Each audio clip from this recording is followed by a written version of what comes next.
Alrighty, hey everybody, and welcome this week to The Hex. Now, if you're not familiar with this by chance, it's a little horror game, sort of, and a mystery, and a little bit of a thriller that pays homage to years and years of video games. It's got a boatload of secrets in it. I'm not covering all of them. I am doing both endings to the game. I'm just basically going to show any of the secrets that are in arm's reach during the course of the Let's Play. And of course, I'll be giving some commentary on the game since I'd covered it in a lore video a while back, and I'm interested now to to play it blind. Well, I know most things about it, but to play it blind in the sense that I haven't played it in a while. So we've got all these different characters at our bar here, and we can answer the telephone. And we're playing as this pale, pasty old man, and they're warning us that one of their patrons is gonna commit a murder, and it's like, so even on like the Steam page for this game, that's like what this game is sold as, is like a thriller where you have to figure out which of these characters is the murderer. Now, of course, I'm not really necessarily trying to talk over this character, but he's just, giving us the exposition here at the beginning where, yes, we are, so one of these guys is a murderer, and we have to figure out which one it is. Now, we do actually get to play as each of these characters. Now, you can, if you feel like it, talk to these characters here. And you can also pick up items off of the wall and move them around. And some of like the pictures and stuff you're able to interact with, which is kind of cool. I'm not gonna, because we're gonna do a lot of exploring of this as we kind of play it. But anyway, so supposedly this guy here, who he calls Kid, even though he's got tattoos and fucking piercings, he says that he's the only one that he trusts, so these guys are obviously friends. Now we have to, I guess, talk to every single person, and again, there's quite a bit of exposition here at the beginning, which it becomes more apparent and clear, at least as the game progresses, some of the elements of the story. But like, this person seems kind of like unhinged. This person and I, the character that I'm playing as now, this Weasel character, obviously have some background, even though we try not to reveal it to us, the player character. Now this guy doesn't say anything at all, and I don't believe that he ever does. And we're talking to this character who's a high-level sorcerer, and I believe this should be the last one that we have to talk to. I think a total of 6 for a... Is a hexagon is 6? Yeah, pentagon is fine. 5. Hexagon is 6. Sorry, I was thinking that for some reason that the pentagon was called the hexagon, which I was using as a kind of a cheating device. So, of course, he wanted us to go around and kind of figure out if we could figure out which one of these guys was the murderer by just talking to him. But of course, it's not going to be that easy. So now he's just activated an elevator to our far left that otherwise was locked until he had just pulled that mechanism. Now, something that I want to do very briefly before we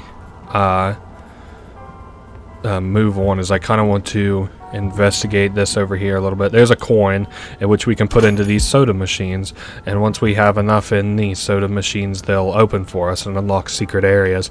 Now again, I don't know, I should be able to get enough money to unlock all the soda machines that we'll see in the game, but on the off chance that I'm not, just kind of be ready for that, because I'm not doing like 100% playthrough this, mostly because it would cause my game, to get most of the secrets, your game actually has to crash, which I think kind of sucks. But so yeah, that's locked. I am going to go ahead and make an attempt to at least explore some of, there's another coin, some of these rooms as I'm able to. And now this is for a character named Stormblaze, and I'm fairly certain that that is the woman. That we saw downstairs. That was the sorcerer. I'm just kind of looking around and exploring these places as I'm able to. There's side characters up on the wall. Oh, hey, there we go. There's a flower vase and 2 doors. So it should be, if we take that flower vase, this is your hint for how to get this, by the way, and put it on the right, we get a little chunk of money. Now, do I have enough to open this? Nope, we're about 50 cents short. That's alright. So, I'm sorry. I've since kind of lost track of what we're... Oh, okay, there it was. There's our little hatch that's been opened. And there's a pair of eyes in the darkness there, which is kind of weird, watching us. It's supposed to be like ambience, but actually, as we play, you can kind of get a feeling for who it is that's like watching and following us. It's so weird. Now, we've got a key there, and this is Chef Bryce's room. That's the fighting character in the far right, if you remember it. It was a... it was the man in the far right. So now we crawl through. Now we have to be careful. As soon as we walk over the thumbs down, we're going to fall through. Yeah. And now we just have a little blackout, I believe. And this should be what you might consider kind of like Act 1. There's like 6 acts, 1 for each of the playable characters, and that's everybody that we saw at the beginning there. And we have a completely different control scheme for this character, as it was different than before. And we've got Mr. Shrewd here. Actually, what's kind of funny is I have achievements turned on for this game, but I'm only missing 1 or 2 achievements, and if I can get them in the course of this Let's Play, it would be kind of funny. But so one of the achievements that I don't have is I'm gonna pop all these, which you get by mousing over them. It's not really all that interesting. But is to go through this whole area without getting Mr. Shrewd's help, and he'll help you if you start to die. So our third jump is a little bit bigger always. So, yep, we just jumped over those spikes, which I don't think we'd have been able to do if I wasn't doing like the big bounces. And so now we can get on top of like these clouds and stuff, and this is how I think we'll encounter our first big secret. Oh shit, I took it too low. Yeah, see, Mr. Shrewd will, I guess since I've fucked that up, will cover up those spikes. So this, I think, was meant to be like a homage to a mix between Mario and Sonic. It's one of those games where you can kind of point out your own similarities as you see fit, but that's at least the vibe that I got from it. So yeah, he says that we're wearing him out. That's what Mr. Shrewd says. Also, part of the reason I'm not doing like all the secrets is because there's a lot of backtracking you would have to do, and it is extremely redundant. Now let's see. This is our first little secret character here. It's a like a cat that sees into the future, or yeah, has boundless wisdom. Maybe that's more apt to say, because it also sees into the past too. So our little side quest here is to get 50 coins. Now I haven't been keeping track. Oh, there we go, 39. So we have 39. So once we get 11 more coins, I will come back and get that secret at least, because it's not too convoluted. Okay, so basically, reason I'm not getting all the secrets is because I would have to backtrack a lot in this game. I would almost have to do about as much work for this as I would for a lore video. But so that's the first reason. The second reason is it would cause my game to crash a lot, and I'm really not like the biggest fan of that. I think there's almost like 10 game crashing secrets in this, which would mean I have to fire it all the way up and get back to where I was before, and I'm just not really interested in that complete of a Let's Play. Of course, the things that you're missing with the crashes and stuff, I can explain as we get to them and what procs them and stuff, but they're largely uninteresting. So now, in case you're confused, we, I believe, are working our way back up to where that secret cat oracle lady was. She must have been a little ways back. I didn't realize. There we go. So now we can talk to her, and because we got those 50 coins, quote unquote, she'll tell us a secret. And so she says that the source of true happiness lies within. But that's like the AI speaking, is like the green stuff, or like the scripted shit. The black stuff is like what she is saying herself as a character with cognizance. So this game was built on the ashes of another. Ooh, some intrigue. But that's all that she'll say for now, because, well, I don't really know the best way to explain it in terms of exposition, but maybe this Let's Play is one that you should kind of watch twice, maybe more. I don't know how long it is, or how much free time you have, or how much you enjoy my content, but I would say that it is worth listening to, or watching a time or two, just to kind of digest everything that there is in this game.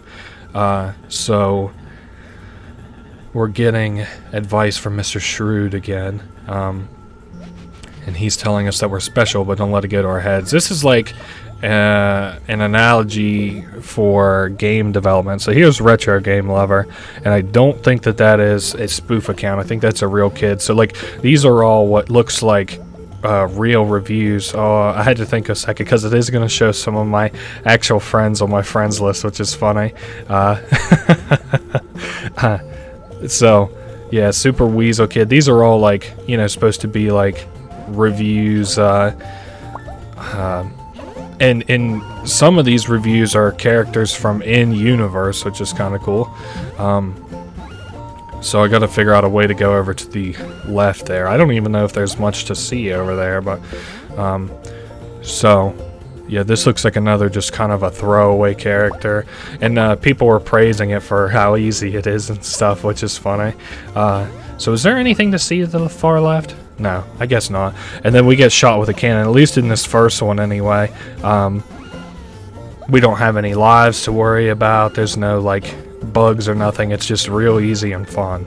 Well, I guess as fun as something like this could be. It reminds me of just playing like an old shitty Flash game, but you know, again, we're talking about like the evolution of games a little bit here, and the evolutions of like a game designer. So now then,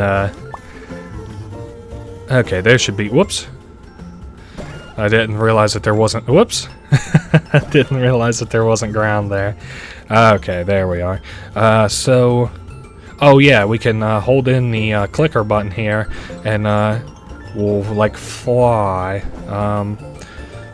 I don't, you can see now some of the repeating Steam accounts.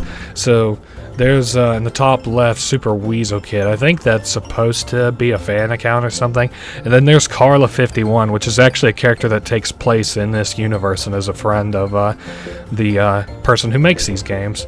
And oh my goodness, there's a lot of reviews. I'm just trying to stop and get the notable ones. What people that actually participate in the universe of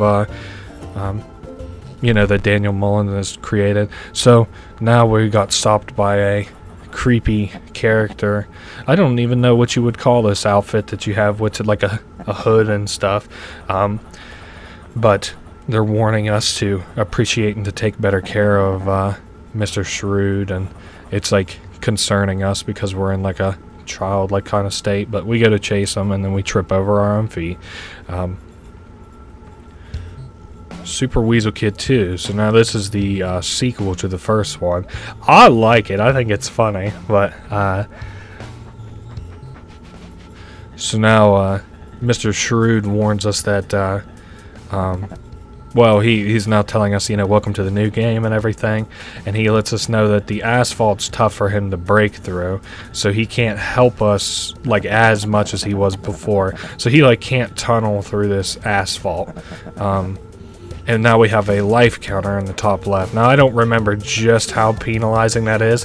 Also, we now have a sick guitar riff that plays every time that we do a jump, which is funny. Yeah, another throwaway account. I can understand it's sort of confusing to parse my my friends' accounts versus like what's included in the game, but I can help you understand that. Oh yeah, now we actually got a fight mechanic. So this is like the developer's first game was a smash hit. Oh hey, here's a character that's in the universe, Bandito 7. He comes in later. There's a negative review. It's so eerie to hear like the music stop whenever you stomp on a negative review. So the only real way, I guess, to lose lives would probably be to hit these those spikes. Now we once again don't have any counts for oh hey, there's Carla again. Encouraging Lionel. If we hit those spikes from before that are near the ground.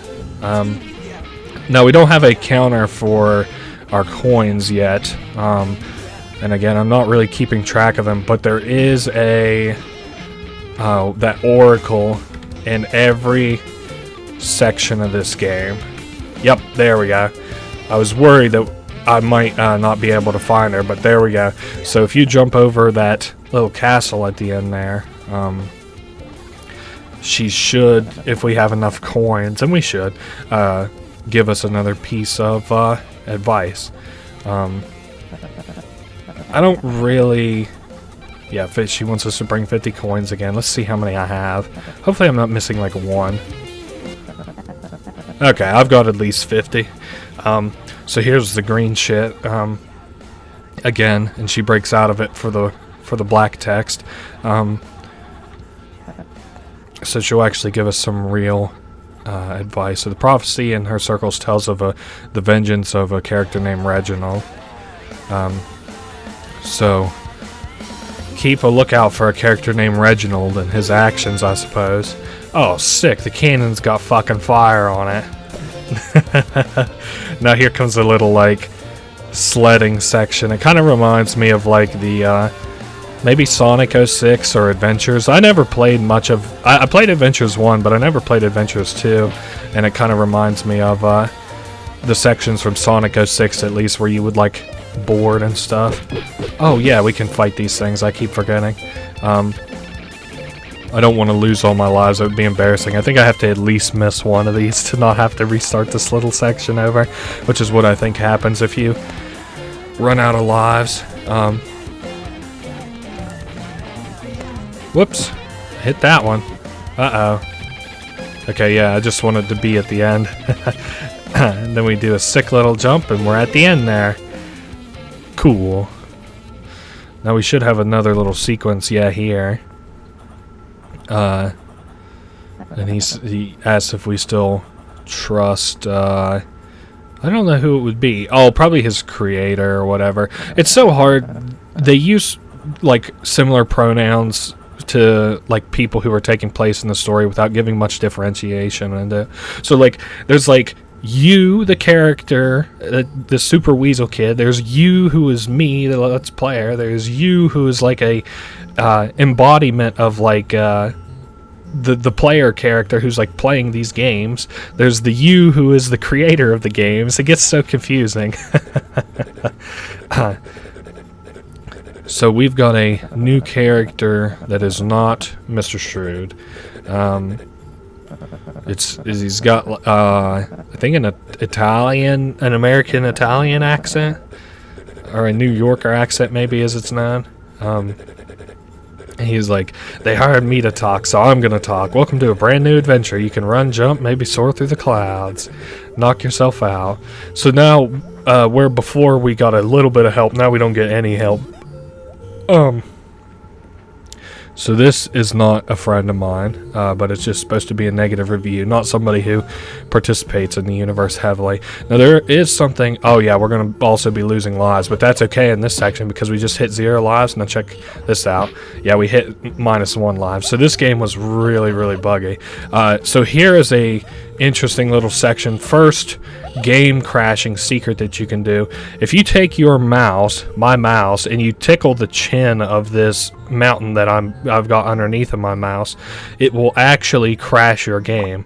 And the reason being for that is because there's a contract that you sign later on that says, do not tickle the chins of mountains. So, you know, that's how you're supposed to know about this one, I guess. And there's the signature of the guy who's going to sign that contract I just talked about. Lionel Snell, the character who made this game. Now, I think we'll probably have to backtrack because I don't think I have enough coins. Oh no, she'll just give it to us. Cool. So, prophecy tells of vengeance of Reginald, or a character named Root Beer Reggie. Some means he will open what's called the hex. And that's all that... Oh wait, there's also a mention of a young weasel, our playable character, Super Weasel Kid. I wonder what circles she's talking about. I guess you could talk to these guys again, but they don't really tell you anything. They just tell you goodbye and stuff. So, trying my best harmless. It has the symbol on its icon of a Egyptian iconography, but I don't know if that's meant to be in-universe sort of character or not. So now we've got a lot of negative reviews that are just basically saying that the game is garbage and stuff. Whoops. Yeah, this game is really buggy, but that's okay because you don't get penalized for it, which is nice. I am trying to... I don't think there's any more secrets, at least that I haven't described or that are here at least, so I'm just now trying to kind of make it to the end. Oh hey, there's Bandito. Whoops, 7 again. That was a old fan. He says it's a buggy mess. He feels like he's been robbed. Damn. #1 fan. And hey, here's the company that developed this game, Game Funa Rob, who's giving it a thumbs up. That's got a different profile picture than I ever remember them having. So now we can walk past, or we can wake him up. Oh wait, maybe we can't wake him up. He just snoozes. And now the audio was bugged there, and hell, even the whole ass level's bugged. And we got characters popping up here. Lots of thumbs down reviews. There's Carla again. Damn. Carla has... Oh, hey, here's Hopeless. This is actually a character from Pony Island, the dev's first big game on Steam. And then here's a lot more negative reviews. And then just like that, we're falling again as we did just before we started this sequence. And there's a pair of broken glasses over a grave that says Alfred True, and that character from before just laid a lovely rose on the grave. We've got a very quiet segment here. I hate ruining it with my voice, but I'm not gonna not talk during big long quiet sections. So now we have the key, and we are trying to escape where we are. SWK is a lie. The Super Weasel Kid. Remember sarsaparilla, which is a drink, root beer, I believe. He feels a lot like the same way I do. He's like, it was a lie? Oh, alright. And there's that character following us around again. So right is the incorrect way to go. So we'll have to go to the left, and we can call for this elevator. I know the first time I played, I was always kind of scared that something from these shadows was going to try and pop out, but you don't have to worry about that. There's nothing down here that's that scary. In fact, there's more goofy ass shit down here than scary stuff. But hey, we just completed the first act-ish of the game. We got the key, and we just deliver it to our buddy Reginald, and we're good. He's like, what the hell, man? So the door was locked, and then he nearly died falling through the floorboards.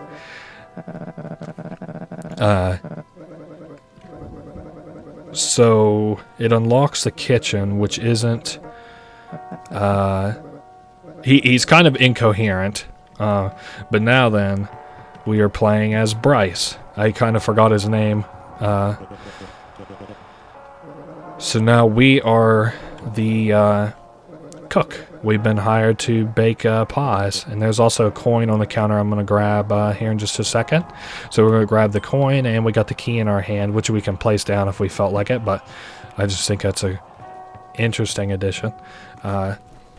So now we're in here. First things first, what's the best way to go about this? Let's turn on the power first. I don't want to miss any secrets if I can help it. So now then, second thing I want to do is take this coin thing and put it in the fire and turn it on. And then now we got a whole little stack of coins. And right here you can see that there's a wanted sign with a guy with a like an avatar symbol on his head almost. And there's also the poster of somebody hiring for cooking experience. Now then, anyway, here's the instructions that we have for how to cook stuff. So we grab an empty pie tin. That should be easy enough. And we're considering 1 to be the pie tin, and there is a key in it, which that's all right. Mix dough in a bowl. We can do that. Add strawberries to the dough. Nice. And then cook in the oven until very hot. So you pop it in, cook it up, and just like that, we got a pie ready to go. Now, I believe we have to take it back out to Reginald, who will have us deliver it to somebody. Whoops, he's getting behind some other characters. Oh my goodness, never had that happen before. So, he says that the pie isn't for him, it's for Miss Stormblaze, who is the sorcery character. And now she paid a lot of money for a private room, so as part of tradition, we give them a pie, which is pretty nice. Those guys are just chatting it up. This would be a cool little place to hang out. It's a shame that an inn like this would eventually have to like close down for the night. Otherwise it would be a real chill ass place to stay. Now, one thing before we continue on, I think I am going to go ahead and pay the last couple bucks to open this little door. So now there's a few things that's usually in these. For example, this here is a section from a part that we'll see like way later on. And then down here on the bottom right, we have a root beer tap, and then there's some blood and mops and stuff. But there's also one big thing here. We can turn on this radio, and it'll give us some exposition. So a character named Jeremiah dreamt of kind of bigger aspirations than what he was doing, and I talk about this a little bit better in my What Was Up with the Mycologist video. I just kind of, I don't want to say that this Let's Play is useless, because like I'm covering, most things, but it's useless in the sense that like I'm not really talking about the lore in the kind of way that I did in my lore videos, and that's just because it's a lot to digest whenever I show you little tidbits of the lore not in order across 6 hours. So this is kind of like a bit of like a primer, honestly, for the shortened version. Now we can leave. This is kind of like showing you how I got to a lot of the conclusions that I did, or at least where you can see these in game and stuff. So now we can punch these boards to break them out of our way. Heck yeah. And so we're in what you might consider, if you don't consider when we play as the character Act 2, this is Act 2, when they shake the gameplay aspects up. So now we're in, we're learning how to fight, and we've got this a blue guy. Whoa, settle down, daddy. We got a blue guy with a blue triangle, and a blue triangle there, and we keep saying that, we don't want to fight and all this shit, but he says like the only way to do it is to, only way to get out of here is to fight. There's a lot of callbacks to other stuff that we'll see in the game here. For example, down in the bottom left, you can see Steamboat Willie's helmet and stuff. Now we've got a high and a low kick, and then a medium one. So he's gonna give us some call outs, and we'll have to follow him. So let's hit a couple of things real quick. Now strike high, and then low, high, and middle, and high again. Very cool. And so now he oh yeah, we've got defense. So if we walk backwards, we'll block. Okay, there we go. And now if we... Yep, let's walk back and show we can block again. Now we duck with down. These are all our countermeasures. And then, yep, one more duck. And then we can jump over his strikes too. So, I guess we have to show him that we even know how to jump. And then we have to jump over some of these here. And then here in just a second, we'll have to do them all in tandem. So he wants us to get a 10-hit combo. Whoops. Duck that one. Oh, yeah. Now 1,000. He wants us to get a 1,000-hit combo. He's crazy. Jump. Sick. Oh, yeah, he tells us to use our ultimate, but I don't think we have an ultimate.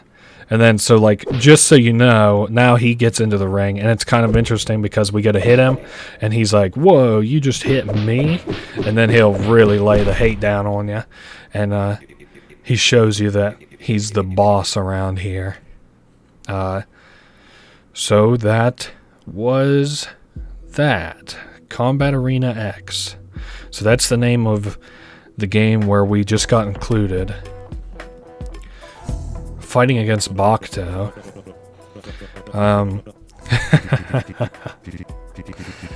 So these characters all have like different personalities. Some of them like to fight, some of them don't. Bryce, for example, doesn't like to fight. Bakuto does. So we'll just go ahead and hopefully just thrash the piss out of this guy. Oh, wait a second. He'll always look wherever he intends to strike. So that's our little gameplay tip for this section anyway. And we just knocked his fucking lights out, dude. So of course we gotta do best 2 out of 3 like they do the normal fighting games. Okay, and then duck one more time. Oh man, this guy was easy peasy. He was nothing. Oh, I guess maybe we gotta fight 3 times. Oh shit, and then he's gonna call his ancestors here. Check it out. He calls his grandpa for some help. Sick. And he's got like blue misty shit, so he's going down, up, up. So we need to go up, down, down. I don't know what that's about. I never really explored the possibility that that might be somebody, a later character that we run into. So again, we have to go up, down, down, and then this should be enough to knock him out. So very cool. He is done and done. You can see a lot of exposition stuff here in the background. Nothing that you really have to worry about as far as like what we'll see in the Let's Play, other than the fact that like character IPs are being bought and sold and stuff. So now it's cool. We get to actually participate in the patch notes. So Bryce, people are calling like boring and not very strong. So we can give him a buff. So we can either add the forward dash ability or we can give him studded gloves, which makes him hurt worse. So I'm going to go ahead and give him studded gloves so that he deals more damage. And now we're fighting Alligator. He cusses a lot. That's his special.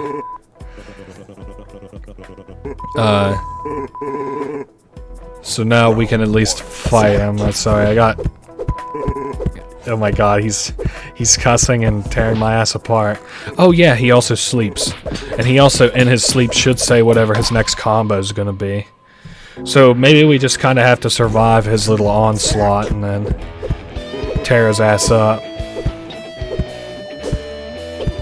Sick. I always like the fucking soundtrack to this. So he's going to strike high and check it out. We just dodge all that shit. Oh my goodness. Strike middle. How about you just stay asleep, bitch? Yeah, and then he says, you know what? Fuck it, I'm out of here. And he just walks away. This is so funny. He's so rude and mean. And hey, you can also see Sarsaparilla is written there again. So what's that? And you can also see it's the little mushroom crossing thing from the last one. You can also, one last callback, there's the root beer sign that you can see in the trash. So now then, despite some victories, Bryce is still lacking, so we're going to give him a buff. Now we have 2 different options. We can either get the steel-toed boots, which give us another damage buff, or lightning boots, increase the amount of time he can jump for, as well as to boost his movement speed. Lightning boots would probably be better, but I'm a much more like a hard stats kind of guy. So, ooh, Steambot Willie, this ought to be fun. He's activating his Steam protocols. So, Round 1, fight.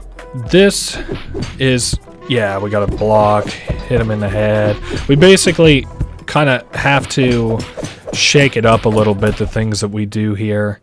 He's got, like, not a very predictable combat thing. I actually think maybe all he can hit is the middle. Oh, never mind. I'm not so certain about Steamboat Willie. Oh, there he comes overhead. Damn. Not going damageless this time. Also, there was a secret back there with that crocodile guy where you can go off the screen, but I forgot the button combination. It's kind of like Street Fighter if you want to like do a finisher or whatever, but I couldn't remember what it was. Speaking of finishers, here comes this guy's little finisher now. He's coming in for a charge and oh, I missed. Okay, well, it looked like I missed anyway. Thankfully, was able to fix it very quickly. Okay, Bryce seems to be at the adequate power level, but he's the Lionel, the creator's favorite character, so we're giving him another buff. Sorry, they say. So we can give him a power anklet. All of Bryce's strikes deal an extra 25% damage. Ooh. Or combo amplifier. His combos now build way faster. So we're going just power anklet because that's really powerful, and like I say, I like base stats over anything else. So now we're fighting a character from a different IP, which is very interesting. And he says that the scenery here is beautiful, they should just enjoy it, and I can understand that. So she tells us that it's worth taking this seriously because, well, hopefully she'll say it here in just a second. Yeah, if we get considered overpowered, they'll just remove you from the game. They'll ban you from it. So, she says that she takes fights seriously, and so Bryce should too. Now, she's got a bonus bar here with mana in it, so we gotta kind of keep an eye on that. I forget how it works. Oh my god, she's talking in that fucking Egyptian bullshit. We also have to dodge these attacks while exhausting her powers. So now she's no longer has any powers for the second being. Whoops. I think she bugged out. Nice. I think they're going to take her out. Yep, she's bugged, so they're going to remove her. Yeah, audibly negative reaction from the overpowered character. They were overpowered, so got taken from the game. I like how they show the news kind of like in a forum style. This is kind of, I don't know, it just reminds me of like the forums that I've been on in the past and stuff. And also another cool thing, you can see on our character the different upgrades we've been getting. There's the like brass knuckles, steel-toed boots, and the little anklet that we got. So now then, we're going to become the best, but first we gotta go train a little bit. Gacha! So cool. So this is our little training montage. Whoops. And you can see all the cool little inspired characters that these guys do, which I think is very funny. There's like a Mexican themed character that has like muertos kind of face paint on, I think. The dead. And that's cool. Sick. And then this is some kind of... Oh, hey, this is Rebecca. This is a character we'll run into later. And you can also see some of these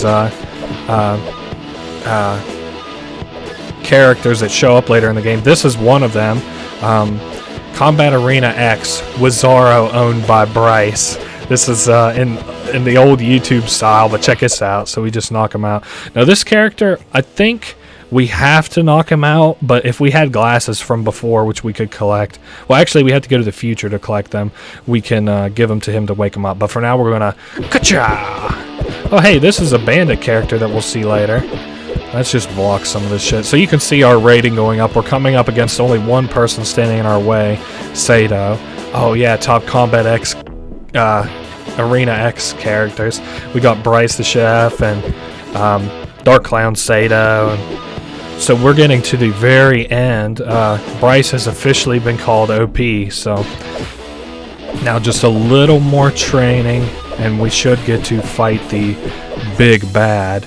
Okay, so we feel Bryce has gone from underpowered to overpowered, so we're going to nerf him. So here we got the different nerfs that we can have. So we can increase all damage that he takes by 50% or invert the buttons. That sounds like a fucking nightmare, so I'll just take more damage. Fuck it. Also, you can see how far the game has come from 1.14 to 3.12, which is almost like 2 different gaming iterations. So like 2 big gaming iterations. Patch notes, of course, happen with every update, but anyway, we've got this weird ass character that we're battling against. Instead of training our body, she says we should train our mind. Or at least I've always assumed that Sato is feminine, and I think it does have feminine pronouns later, so. And I also think maybe they have breasts? Hold up. Oh, well, I guess we're not gonna see. That's probably for the best. I knew after I said that was kind of sus. Now we've got to fight this character. Oh, hey, training dummy. Dodge. Whoa. We're getting attacked by our own freaking health bar.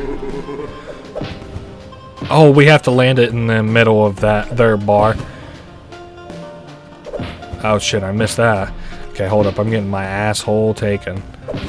Alright. Oh, we just got hit by the bar again. I kind of don't have a great feeling about this, but... Hold up. There we go. I'm not the best at things like this. Oh, we just knocked out that guy from earlier. God dang it. Hey, we got our HP restored. Now we should... So we're looking for the duck. Keep your eye on the prize, he said. I think it's on the right, which is the bottom one. Good chow. The duck is a reoccurring item too. So we've got a duck on the right side. Now we should have to start dodging these. Yep. Maybe it's kind of cheating, but I'm trying to keep my mouse over it to better show where, or to better help remember where these things are. So it's in the middle. We should have to do like a good bit of dodging now, I think. It's on the left, right, middle. Well, dang, don't make it too easy on me now. Yeah, this is a long little fight sequence, isn't it? They just kind of like chaos. They're sort of like the Joker. So now we have to dodge and beat this thing's ass at the same time. Also, there's a achievement for, and I do have this one, building up your combo with Sato to a certain point. But you have to get the combo multiplier. Now, so I like their map. It's really relaxing. You can see like these tents that have light bulbs connected to them, and we can go ahead and finish this character off. Ka-chow! Cool. Now we've been declared OP. He says, Granny, I'm coming home. Cool. So we got removed from Combat Arena X because we were too OP. They say Lionel originally bought Bryce because he loved to play the Cooking Granny game, so I guess we'll see how fun they are, and we'll play Cooking Granny ourselves. So we've got pies that we have to make. So it's nice to be back. Now I know how to make pies. We either jump and catch a pie, like that, and then we have to put it in the pie baking thing, the oven, and so sometimes her arms aren't strong enough and they go low instead. So we have to be able to react to them in time. And this is Cooking Granny. Honestly, if this had released in the 90s, this would have been a hit. Probably had 4 fucking sequels.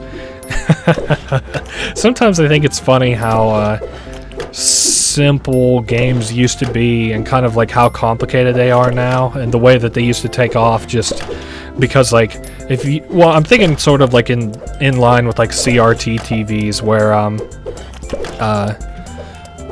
the scan lines and stuff like look ugly on like well not the scan lines themselves but the pixel art for like I'm thinking Super Mario RPG where they look kind of ugly on like a modern flat screen TV with like LCDs and stuff, but on old screens with the scan lines that they were built for, they look so pretty. I think that's an apt an analogy. Well, Cooking Granny, Bryce has still got it, I guess. I don't think I've ever done this completely perfectly before. Oh my goodness, 38 customers served. You didn't waste a single pie. Whoops, time to clean up. So we should get... yeah. Oh my goodness. A little bit overcooked. So he says that he's a better fighter than a cook. And Cooking Granny doesn't like... oh, we're gonna... He's saying that there's gonna be a Combat Arena X 2 that they want Bryce to participate in, but he's not having it. Sick. Oh yeah, I think I remember this ends up not cool because well, you'll see. He tells us to lower our fists, and then he'll go to fighting us, but then if we go to fight him, we accidentally hit Cookie Granny instead. So he's like, well, you know, striking an innocent NPC is not allowed in any game, so you're not going to Combat Arena X, you're going to the big house. Thank you for the enunciation. So now then we've got a little walking sequence here. So Chef Bryce was pulled from Combat Arena X2 lineup. I hope that... oh, and I also kind of like the look of these power lines too. I find power lines in real life really relaxing whenever they look like that. It reminds me of like the Lane Serial Experiments power lines. And 10 thing... I like the fucking articles. They're just like... I don't know if you could call them nostalgic, but you could see like you could share it to Facebook, email it to somebody, Pinterest, Twitter, Tumblr, and oh my god, Tumblr, I remember that.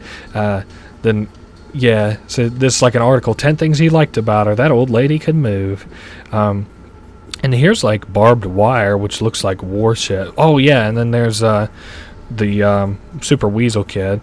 So now there's, oh my god, Combat Arena 10. You can follow the dates of some of these articles, and I don't know if they're interesting or not, but basically we've went unemployed for so long, and then we saw this thing that said a job for somebody with, you know, cooking experience, and hey, lo and behold, here we are. So, you know, that's how we ended up where we are now. Looks like the time on the clock has moved, so that's interesting, and I guess we can go ahead and just leave. Oh, there's a new teleporter for us now. I would like to see... yeah, we are close enough. I want to see how much I'm short. We're short still a couple bucks. I don't remember if there's much to do with changing... oh, hey, there's some cash. So now we can talk to Reginald again. So the pie is now up in her room with the key. Oh my god, and he's like, it wasn't a key pie, it was a strawberry pie. He plays like the innocent, dementia-ridden old man or whatever, but he's, oh no. So now we're playing as Chandrell, the wizard lady. Oh hey, there's another quarter. I think there's a way to farm quarters, but I don't remember it. Now then, we have to go to the second floor. Basically, again, he's playing stupid, but so we got to go up and get this key, which Chandrell has been expecting herself. So Even if the old man pretends not to know it's there, she was expecting it at least. And so we don't need to go in the room that says for Chef Bryce. And we don't need to, well, we can't even go down in there. She'll say, like, yeah, no way I'm going down there. So we go to Miss Stormblaze's room instead. Oh, hey, we can also read the text on this. Lazarus, which is another character's old Killing Edge.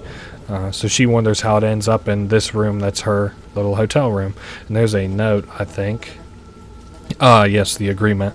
So it was basically like an agreement between her and somebody else to, like, come here. And you can also see on her arm is a little symbol. That's kind of important for later. Now, I guess the best way would be to go left, because now we have to go into the basement, I believe.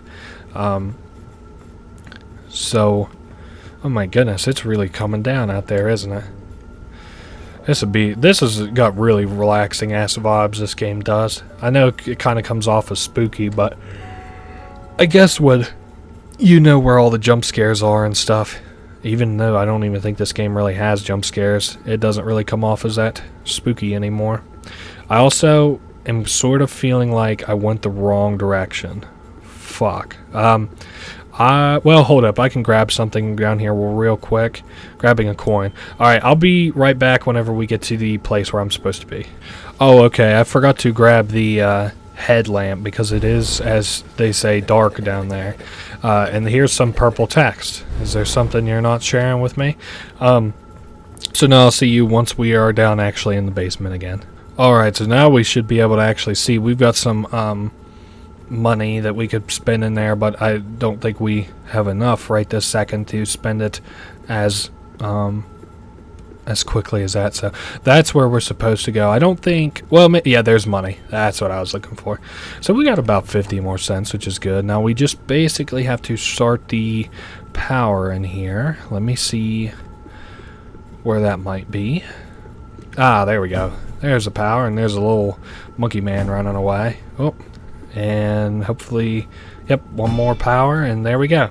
So we have to hook this little machine up, and it may look kind of confusing, but trust me, it's not. So first thing, we have to hook up the Dragon Bile.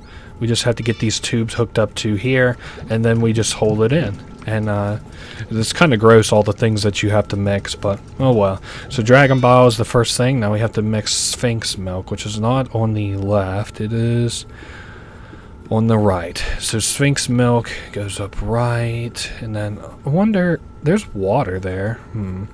There we go. We're connected with Sphinx Milk. Oh my goodness, what a fucking concoction this is. Sphinx Milk and Dragon Bile. So we should have one or two more things to mix. Also, there's a coin under there.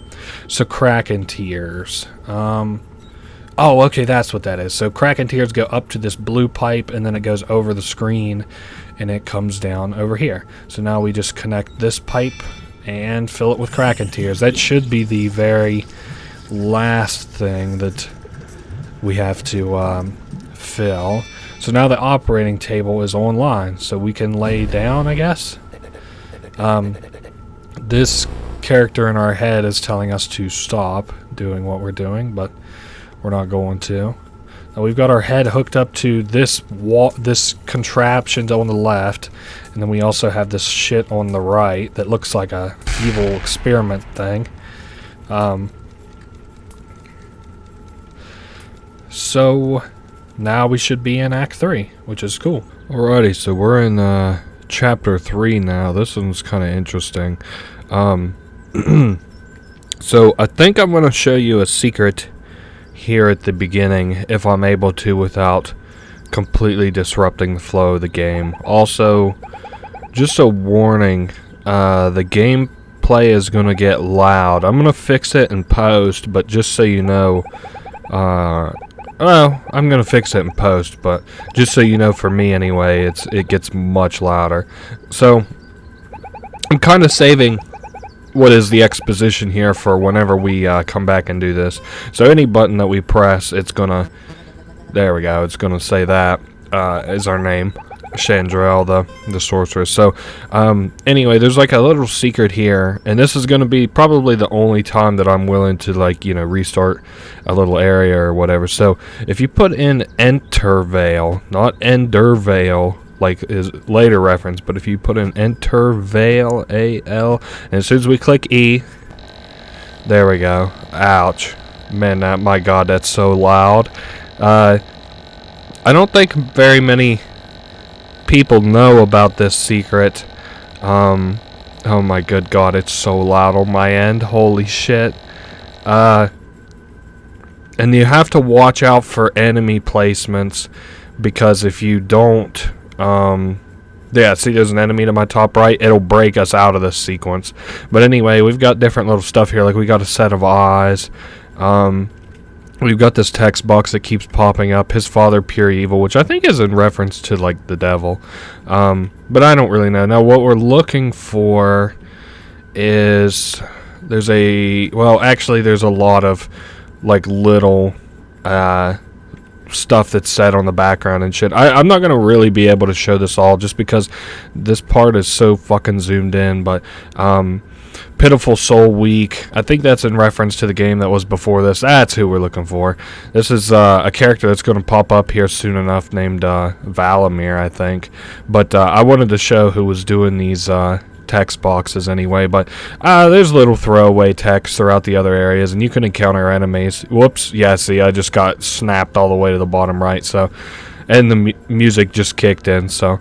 But anyway, I'm going to restart this area. I just wanted to show that you can explore this area if you'd like, but... Okay, so we're back to normal here, and sorry about that little lapse in the proper gameplay there. I know it's such a narrative shift, but now we're actually... I can talk about the game proper now that there won't be any jarring bits to it. So, we've got, you know, this little character here who's waking up our new playable character, Chandrel. And he says that we're, you know, lucky that he found us because this land isn't safe. So that Valamir character is what I had just referenced. He is returned, and he's not secret in and of himself other than the few times that he is secret. So we're going to just type in Chandrel's actual name if I'm able to, and able to spell it correctly. It'll be kind of embarrassing if I can't, so we'll just do Chandrel, E-L-L-E. Okay, but you could pick any name that you want. I'm pretty sure. Well, actually, no, I'm not sure. I think if you, no matter what you type in, she'll say Chandrel, but no reason to be testy with the game characters, I suppose. Now, this part kind of may look like a little boring to you, but it's going to pick up in the RPG gameplay in just a second. So this is a bit more proper in how the game is, I suppose, supposed to be played. So if we go north, yeah, we'll encounter this little guy, who's going to teach us how to fight. A little tutorial section for us. So, Moji. And this is like what the battle screen kind of looks like. We have abilities, he has abilities, and we can use any of these. So, we don't have access to our inventory, but it will be in the top left, but we can use any three of these attacks. Now, these attacks in particular are fairly uninteresting, but we can use any of them. Now, all of his attacks heal himself. I guess there's no reason not to do different kinds of attacks just to show them off, but basically any attack that you use, he will out heal. So yeah, and then we've got this thing up in the sky that looks like the Hex, but I don't really know what that's all about. Anyway, we're out of mana, so he will give us a potion, which is nice of him, but you'll notice that we also have a tome here. So basically, after we use the potion and we drain our skills again, they'll prompt us to use the tome. So I'm going to go ahead and skip a step and use this tome. It also has the symbol that we had seen on her arm earlier, and a couple different symbols actually. I believe that bottom right one is some kind of Satanism symbol, and the bottom I know the top one looks like the Eye of Horus, I think it's called. I'm not really too familiar with that kind of shit, but I know it's tattooed on her arm or whatever. Now we have different spells that we can use. We have the Void Sword, which does 50 damage, or open a portal straight to hell. So we're going to use the Void Storm. Single attack that deals a fair amount of damage, and of course he's going to keep healing himself up. Now we do have a small chance of dealing a critical hit and saving us some mana, but oh well. We'll do the Hellstorm now just to show what it looks like, even though we're going to be seeing all of these spells in a little bit. And now we've got this cool kind of chat here on the right, which is kind of funny. Anyway, it's meant to emulate, or not emulate maybe, but be like Twitch. So I just want to make sure that I don't miss anything, because this area in particular I don't want to backtrack to. We've got more exposition in this room though, I believe. We have to... Oh, yep, there he is. There's Valamir. So he's a lot more normal whenever you're not encountering his secrets.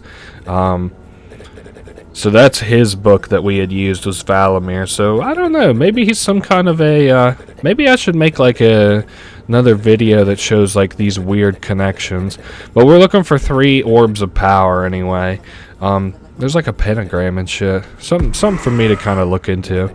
But no, he's just rude and crass and a dick. And but they have an agreement that if she gives him these 3 orbs, that he'll fuck up this game to the point that he'll fuck up this game to where she can get out of it. Because I guess for game characters anyway, they don't like being in these games. So there's a pie that we can take, and also a gardener's key, and there's the family portrait on the wall. Yeah, these these Twitch guys are probably saying what you guys are all feeling. It's like, why is this taking so long? Come on, man, get to the exposition, or get to the cool gameplay. So these guys, anyway, we got a pair of hideous slimes. We can hit them with the Hellstorm, I believe, and that'll kill them both. I like the look of the slimes in this. I wish that Mullen had made like a proper card game. Of course, he made a whole video card game, but we're gonna do increase mana. I don't really know which one's the best here, but I'm more of an offensive kind of guy than the resource kind of guy in these games. And you can also take these carrots out of here, but they don't really do anything. And then we have this little chat box. It says from Sharon, or Karan, I don't know what you'd call him. It says 1 coin. I'll be showing that off to you later. It's not something that I consider all that redundant of a secret. I did almost, in my head, I wanted to show something off, but it crashes my game, so I don't really want to show that off. And we just killed those guys, so that's pretty neat. I think so far I've talked about everything that'll crash your game. I don't remember what Bryce's game crash is. Maybe I didn't talk about that. Now there's the old smithy. That's another place we're going to want to investigate. And here's Moji's kid. He's waiting on his dad. And you want to remember him. He's got like a little purple swirl on him. He's not super important, but... So, this is like a character that says the same text. And he's like, you know, we're from a legend, and we have to find 3 orbs, but this isn't important exposition outside of what we're doing in this game. So anyway, we're revered as somebody who's already saved all these people one time. So Squirrel's General Store, so that's where we're going to end up. I'm going to make sure I don't miss anything while we're out. So these rooms are going to be fairly important. Now I want to be sure to buy as much stuff as possible. We'll start with the... Whoops, I also saw there was a chest in there. Sorry, it blended in so much with the wall. So we got a couple bucks. I can't afford anything else, so we'll move on. Oh, also there's Steambot Willie's head in here. Sorry for coming in so many times, but there it is. Now the reason that you want to buy all these is because every time that you collect a orb, it refreshes the shop. And after you refresh the shop 3 times, you get a secret item. So here's another one of these little characters that... that are of that whatever kind of race you would consider that. Now these doors are locked. You can also get down to here. It's just been a little bit, so I forget how we're gonna do it. Yeah, now this guy, he says that we're racist, I think. Oh, prejudiced, sorry. Because we thought that he was going to charge us like all the other ones. So this is where we end up, is this church. I'll show another secret on the back later. I want to get down into here. Whoops, okay, careful. So I'm holding the right key, there we are. And now we've got a thing from a character named Carla, who's the person that had commented on all of Lionel's games. She's like a real person. But if we click this, look at our inventory. We got 2 pies and a mana vial. So if we click it, it fills our inventory up with, you know, one of the items. I don't know if it's randomly selected or what, but anyway, I'm working my way back to the left side. Now you can duplicate, I believe, any item, so that's kind of cool. Now you'll notice this game is broken in a lot of ways too. That was one such way there, I guess I could have talked about. But now we have a bunch of mana potions. Now, of course, not really the best thing to have, but so we're gonna get this orb of power that some kind of dragon is hoarding or whatever. And now I am pretty sure I want to head left. There we go. To get into a fight with this kobold, because I think there's a treasure chest to the left. Now, yeah, I was about. Well, no, actually, it doesn't take 2 turns. I thought it did. Oh well. We have a bunch of mana now, which is nice. In the store, I guess you could say, or in our reserves. So headed left. Yeah, there is that. Now, hold up just a sec. I want to drink. Let's drink 3 of these so I have enough slots to collect stuff. And then we'll take this super good item. This is crocodile tears. It's in reference to that cursing crocodile earlier, and it increases our attack, so that's cool. It makes these fights a lot quicker. And we found $18. I'll maybe come back here later. There's a missing no reference that I can show, but I'm not sure if it'll crash my game, so we'll do it after we're on the way out, because we get our second party member here, our only other party member. So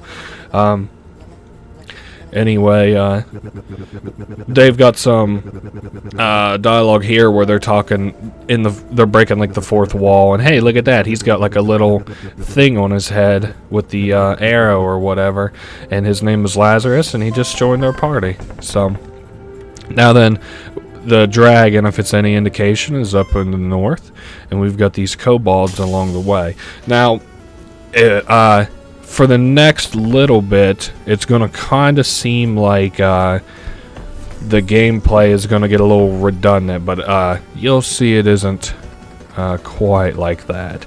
But anyway, these guys' 2 attacks kill those guys, and I think it's funny having the Twitch text in the side. And now we're also going to level up quicker. I'm going to give Lazarus more damage.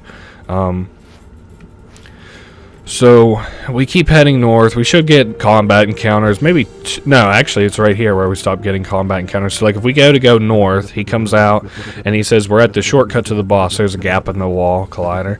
So if we go left here, I think this is like your indication to try the walls, but you can go through walls. And then these guys on the right are like, what the hell, hacks? But here's another note by Carla. Way too grindy, and here's a little shortcut to the boss. So this here is the boss. Now what we can do, that maybe some people don't know that you can do, is we can loot this stuff before we try to grab or talk to the dragon. So we're going to take whatever's in these chests. Should just be gold. Yes, that was all just gold. Now we'll take the potions just in case we need them. And then I forget, did we try to grab the orb? Nah, we have to talk to the dragon first. I couldn't remember. There's generally a boss fight for each of these things. So this is a big, long dragon. He is really long, actually. And it gives us what you would consider to be a dramatic boss fight. Actually, I didn't even really realize it, but I should have bought up that shop. I should still be okay, because, fuck, actually. I should still be okay for that shop, but anyway, we go to attack him. Do I want to Hone Blade? Yeah, probably. I'm going to Hone Blade a couple times, which increases your attack. We should be fine, but this is going to be our first prolonged combat encounter. We should have the supplies to handle it, though. Probably Hone Blade 3 times. Maybe, well, yeah, we'll Hone Blade 3 times. Probably makes it the most efficient use of our stuff anyway. Homeblade one more time, and it'll also, I think, okay, so he's talking about how we just come in and demand the orb, and how we're inconsiderate. Oh shit, I forgot. Well, I thought that attack dealt more than it did. I guess maybe now, I'll restore. Okay, so you have to use the item as the person to use it on, though. So, okay, we're gonna do Homeblade one more time so I can one-shot these kobolds that he ends up summoning. Sean Jarrell and our buddy here are still fine. We got plenty of HP and shit. That deals 65 damage, so now our damage output's like way higher. So he calls in his buddies for a second opinion. Hey, can you guys believe these two? Now then, we don't have to focus on using Hellstorm because Lazarus can one-hit everybody but the boss, I believe. Yes. And we even got a crit on the top guy for 110, so... I like the text. Some of these are kind of funny. Critchin's full. /.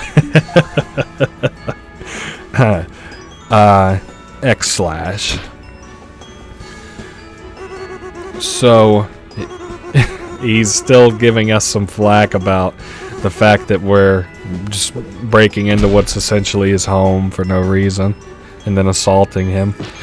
But now that it's Lazarus' turn, we shouldn't have to deal with his lip anymore. He just needs to shut up and give us the orb. 100 gold and 300 experience are the two of us. Critical hit chance up or reduced mana cost abilities. Well, chat's saying crit build, so I'll do crit build. Increased damage of critical hits by 50%. Man, both of these suck. I'll do the increased crit damage. I don't like crits in games normally, unless like it's an extremely specific build. Just because, I don't know, I don't like a chance-based build, really. I do like chance-based games, though. Now, that's our teleporter that takes us back to town, but our teleporter gets jacked by Valamir, which is a little bit jarring or whatever, so... we have one of the orbs, and we recruited our buddy Lazarus.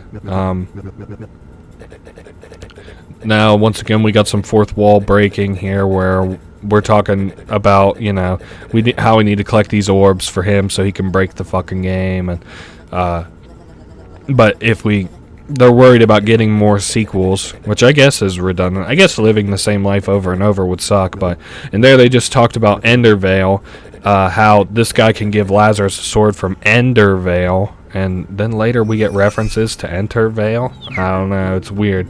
So now we got Rebecca here, which you may know we talked to a little bit earlier, and you may notice was in the fighting game, but now they just cleared the blockage to the north. They're a pretty cool mechanic, and they're also in Inscription, which was cool. Let me see how much money I have. 189 bucks. Let me buy the... Let's buy... Okay, good. I wanted to make sure that I could even buy that. So I'm going to drink up... I'm going to consume all these potions for a very specific reason. So I'm going to go dupe all these attack potions and then leave a slot open. Now this should make our combat encounters at least way quicker. And I'm trying to think if while we're here, if there's anything that I would like to... I'm sorry. I'm trying to think if there's anything else that I would like to copy and fill our inventory up with. So that you have no idea how much this is going to like speed up our later combat encounters. So we're going to go ahead and head to the left here, and I'm going to show you that encounter that I had talked about before with the missing no. Now that we should have enough attack stats to deal with him. So if you remember in Pokemon, I think Blue, Red, Gold, and all that shit, if you went on one very specific shoreline or whatever after you had flew, and you went back and forth on it, you would encounter Missing No. Now that's still the same kind of gimmick here. If you move up and down, you will encounter Missing No. Now it's got a scary kind of sound, but don't worry too much. I am going to drink one of these because I am worried about what happens whenever we strike him. We got new moves with Lazarus, is what he's saying with that sword. I'm going to go ahead and kill it because this thing's kind of loud. We got 50 gold, 500 experience. Oh my goodness, we're power leveling. Give myself some HP. I'll probably spread those stats similar to one another. Get some more damage on this. Now, we should get an item. I can't remember. I know for sure we get an achievement. And you could actually break the game there. If you take an item, which we'll have later, that allows us to copy moves, and take it to him, you can copy one of his moves and use it, and it crashes the game. So, just a little bit of food for thought, I suppose. Now, can I drink these on the road? No, I can only drink those in battle. So, I'll only be able to buy one more item once we get to the shop, which is fine because I almost think for sure we'll have to backtrack anyway. 164 gold. No, actually we could buy all these, so I'm just gonna go ahead and drink all these. Buy and drink them. I like the look of some of these items. They look really pretty. I'm kind of a sucker for I don't even know if you would call it like 8-bit artwork or whatever, but like low res items. They're not even low resolution. They're like a fine resolution, but like pixel art. There we go, pixel art of items.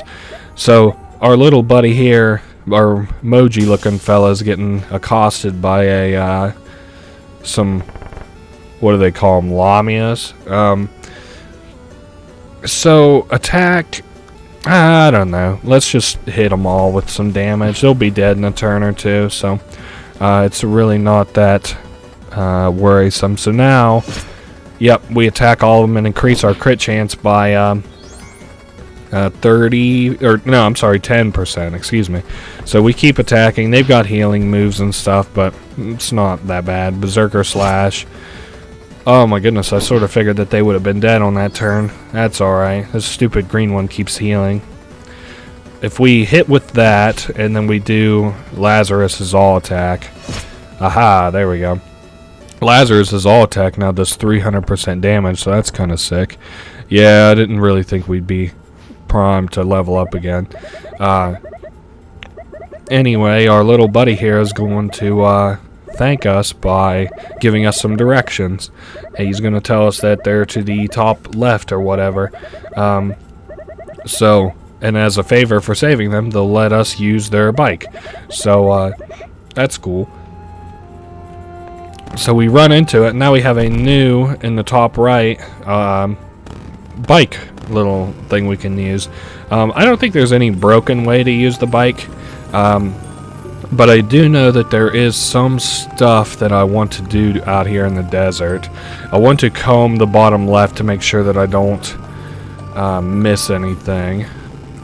We're basically just, I guess you could consider like combing the desert. But don't worry, it's not all that big. Probably 5 passes of this, and we're already halfway through our second pass. So, and there, oh, okay, so there's one of those items. I'll hold on to that in the pocket just in case I would need it.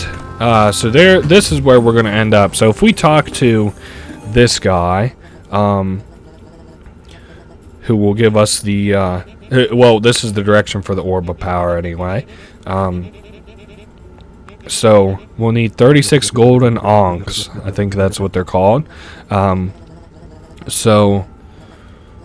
In the top left corner, there's a broken onk that they're talking about. It's a bugged onk. And I'll show you, we can see an onk on screen right now. It's this little gold thing, which wouldn't pop up until we had this quest. But if we grab it, in the bottom right, now we have an onk counter. So, that is our current objective. Now, I'm just going to collect some onks just for the shit of it or whatever. But that's not really how you're meant to. I mean, you can collect them and it does change things a little bit, which is cool, but it's not really time intuitive. But anyway, so we're headed to the top left is where we're supposed to be going, as Lazarus is telling us, but we are going to we're going to explore the map fully because there's a few very important things that I want to show, but I am going to try to avoid combat encounters and I guess collect onks.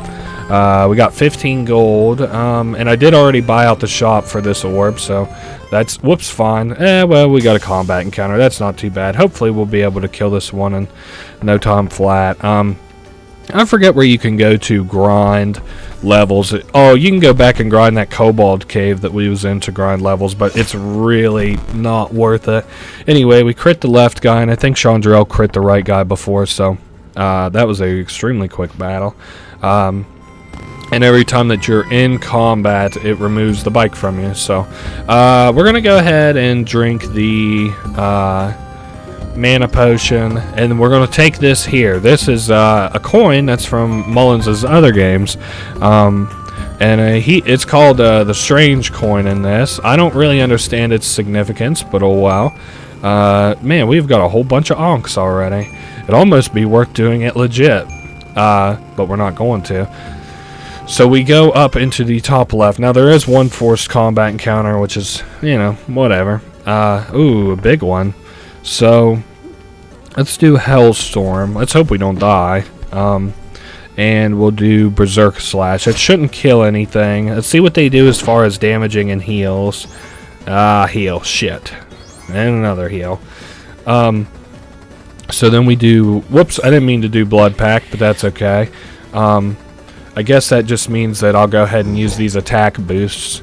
Well, I guess it doesn't really double your attack, does it? It just gives you 50 more attack.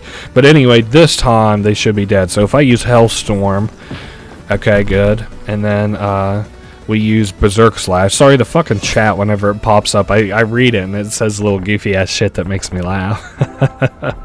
Okay, damage of critical hits. Yeah, we'll do increased damage of critical hits. I keep seeing in the chat crit build, and it's so funny, like how peer pressured I get in by. I get it. It's so funny how I get peer pressured by fucking nothing. So here's a fucking puzzle, and you play with it a little bit, and you get like stuck with it. And so Bandito7 from earlier says that he thinks he knows the answer, and then they're all like, "Oh god, this has a spoiler-free stream, dude." And then so he says the answer: circle. Oh god. Circle, then question mark. Then upside down triangle. No, that's not it. Upside down triangle, and then the Ankh, which is just fine because I don't even know if you can fucking figure that puzzle out with just that information. But anyway, there's the bugged Ankh, and we got some different little this and that items. I will take all of the Ankhs, and I'll take that red potion. Now we can fill up on Ankhs. And you can actually go over the amount of onks that you need, but I'm going to try not doing that. Anyway, so if we get off of the bike, and then we go up into these woods or whatever, you can see there's a break in the wall here.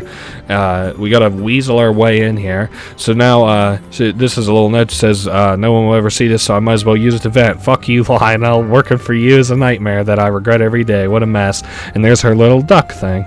So, yeah, obviously fairly unhappy.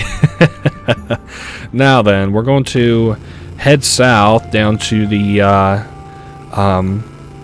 to collect our second orb. Let me see how much money we got. 149. Yeah, we're hurting a little bit for cash, but now we should be able to get into this area. We have all the onks. I fucking hate collect quests in normal games. They get on my nerves.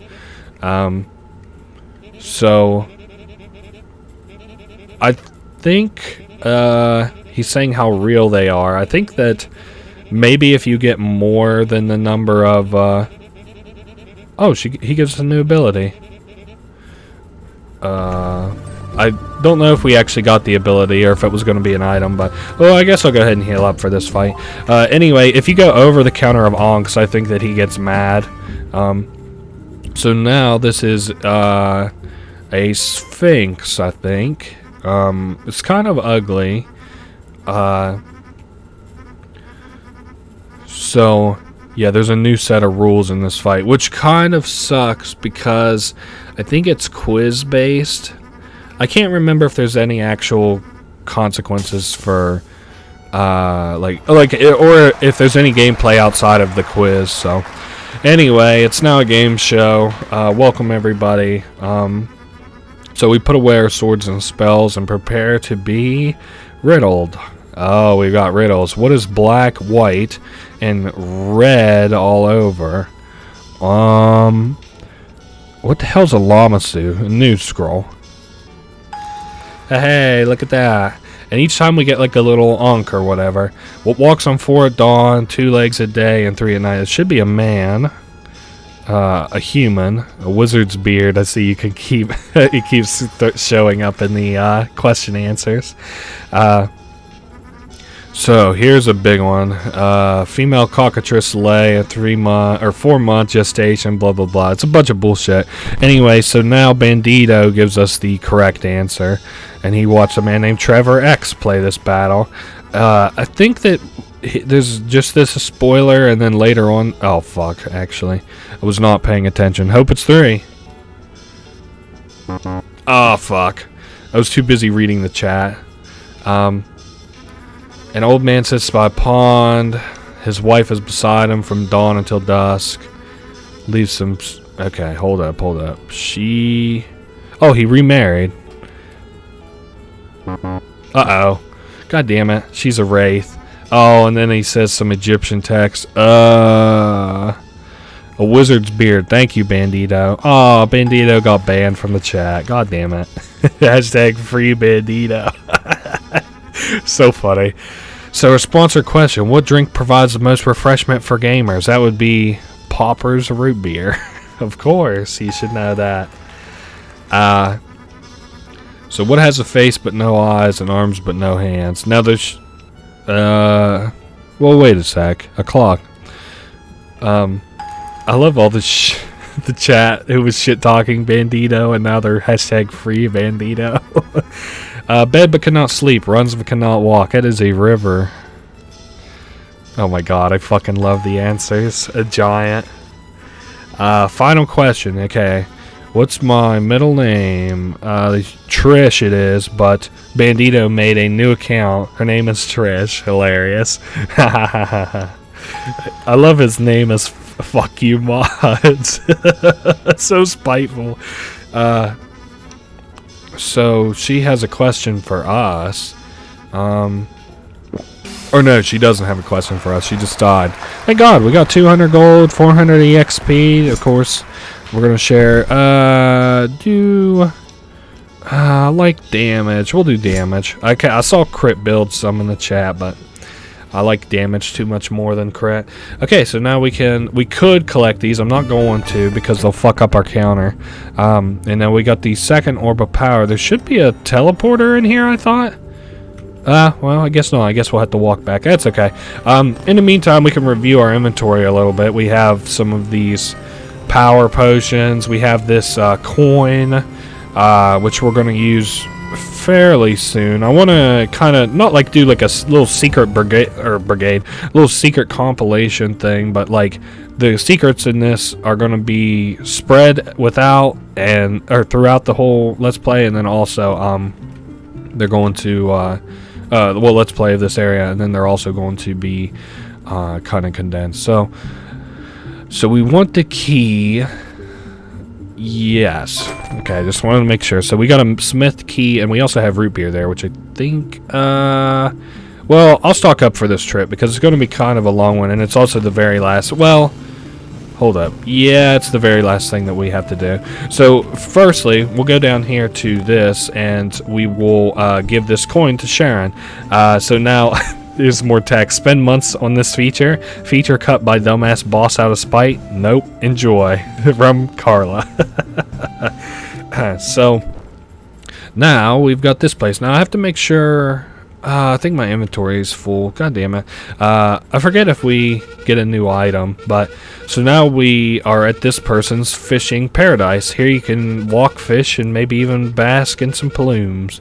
So now we got text here. What's this say? Steamboat Fins Fishing Paradise. So if we take the fishing pole, we're now able to fish. And let me free up a spot. We'll drink... Well, no, I can't drink any of that, can I? Fuck. Well, I guess we'll just throw out whatever we fish up. So we now have a little fishing mini game. So we just got a chest with $22. I wonder if our inventory is full, if it'll continue to just give us money. But I guess we can get a chest, which I wasn't so sure of. So we got a magic carp, and our inventory is full, so we threw it back. Basically, it's a free renewable source of items that we can already get. There's attack boosters, crit boosters, HP healing, and mana healing, and I think that's it. There's also 2 places, I think, where you can fish up lockets. I can't remember. So now we can get back on our bike and head north. So what did I want to do next? So we have, the key, of course. That's what I wanted to show. The smithy is right here. So we go up in here, and there's nothing to collect in here. You can't collect anything on the walls. You can't interact with anything. But what you can do is you can see that he was trying to make the hex, which is kind of cool. And whoever was like aware of this killed him, and then they wrote fail on that, and you can see all the fucked up versions of the hex that Ian made. We'll run into the real hex later, but it's kind of interesting that somebody had tried to make the hex there. So anyway, let's see, was there anything else at all that I wanted to do before we leave? Oh yeah, I wanted to just go ahead and buy a quick little item. We'll take the root beer. We bought a Pauper's root beer, so that heals. Oh my goodness, gives us so much healing and mana. But anyway, now we can go sail, and this guy here looks kind of familiar. Captain Barnaby.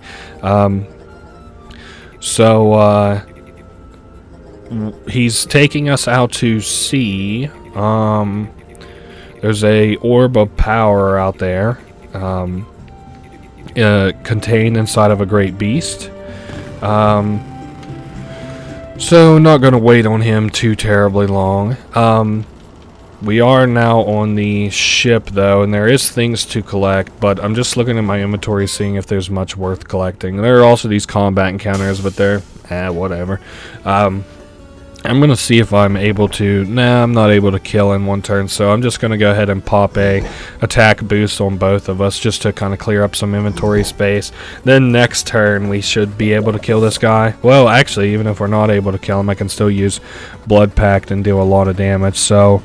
Oh my goodness. Oh, wait a sec. Fuck, that ain't the move I meant to do. That's the new move that the Ankh gave us. Shit. It's dog shit. Okay. So now then... Oh my goodness, we just...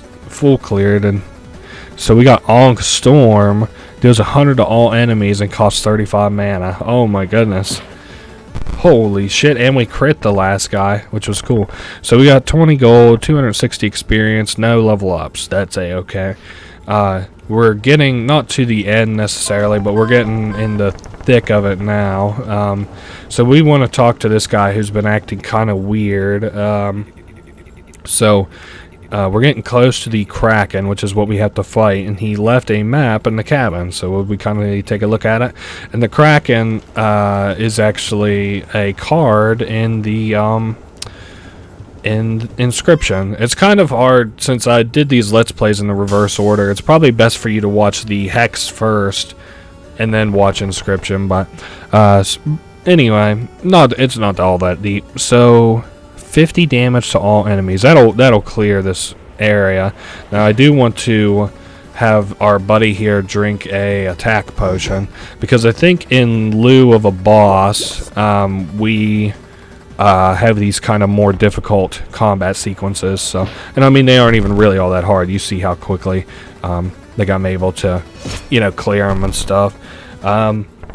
So now we just ended that. We got 20 gold, 260 experience, crit chance, or mana cost. We'll do crit chance. I probably should have did mana cost. Well, our next proper HP and mana upgrade goes into mana anyway, so it's not too big a deal. We do have one inventory slot if we would need it. We see a eye sparkling there. We'll take the gold, and we'll take the potion, and we'll head to the left. So it's like a little map that goes into here. And there's the X on the real Captain Barnaby. Oh my goodness. Or Barney. And he does his traditional attacks as the east winds brought word of your victory over the Sphinx. So now that we're like worried about who the hell is that blue guy then. This is getting kind of into like horror territory now. It would be so scary to be stuck on a ship with somebody that you don't know. Oh yeah, we just wiggled that and now he'll stop looking through the little peephole. I thought he ran, but I guess not. So we should be on the lookout for... well, I guess maybe it is already a combat sequence. So if I use 2 now, 1 later... Okay. I'm just mathing out how many more attack boosts I have.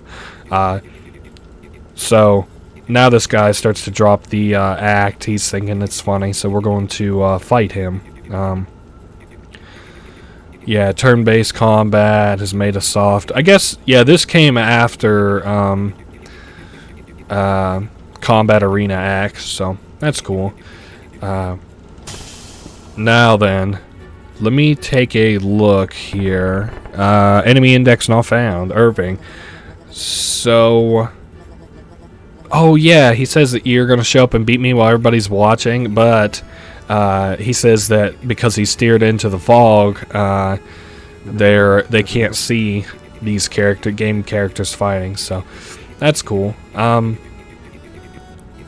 Now, I don't know if we have enough HP because this might be kind of a harder fight, but anyway, so we're gonna boost our attack, mine, and Lazarus's to make this fight a little bit easier.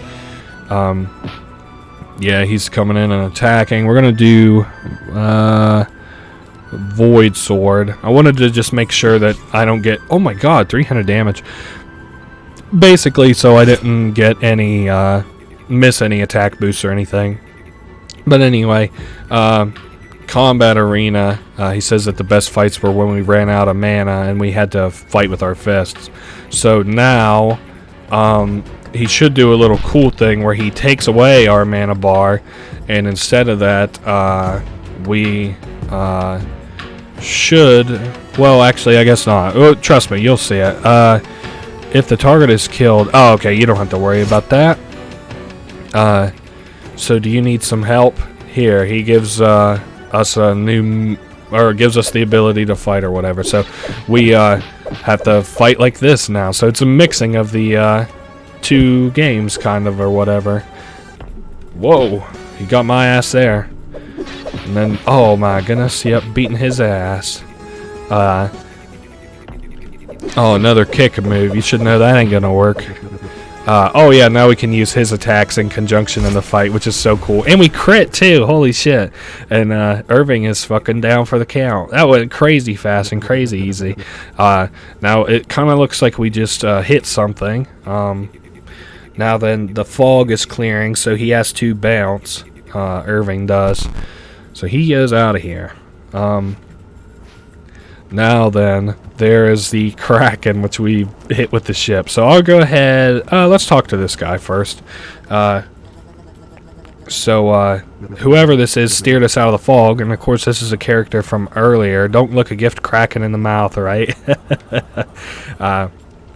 So he saved us because we were in trouble, I guess you could say, and he invites us to the 6 Pine Inn because he knows that, like, if we, well, he can kind of guess that if this game goes under, we're going to need somewhere to go. And we got the Blue Orb of Power. So let me take a look at our inventory one more time. We are looking good.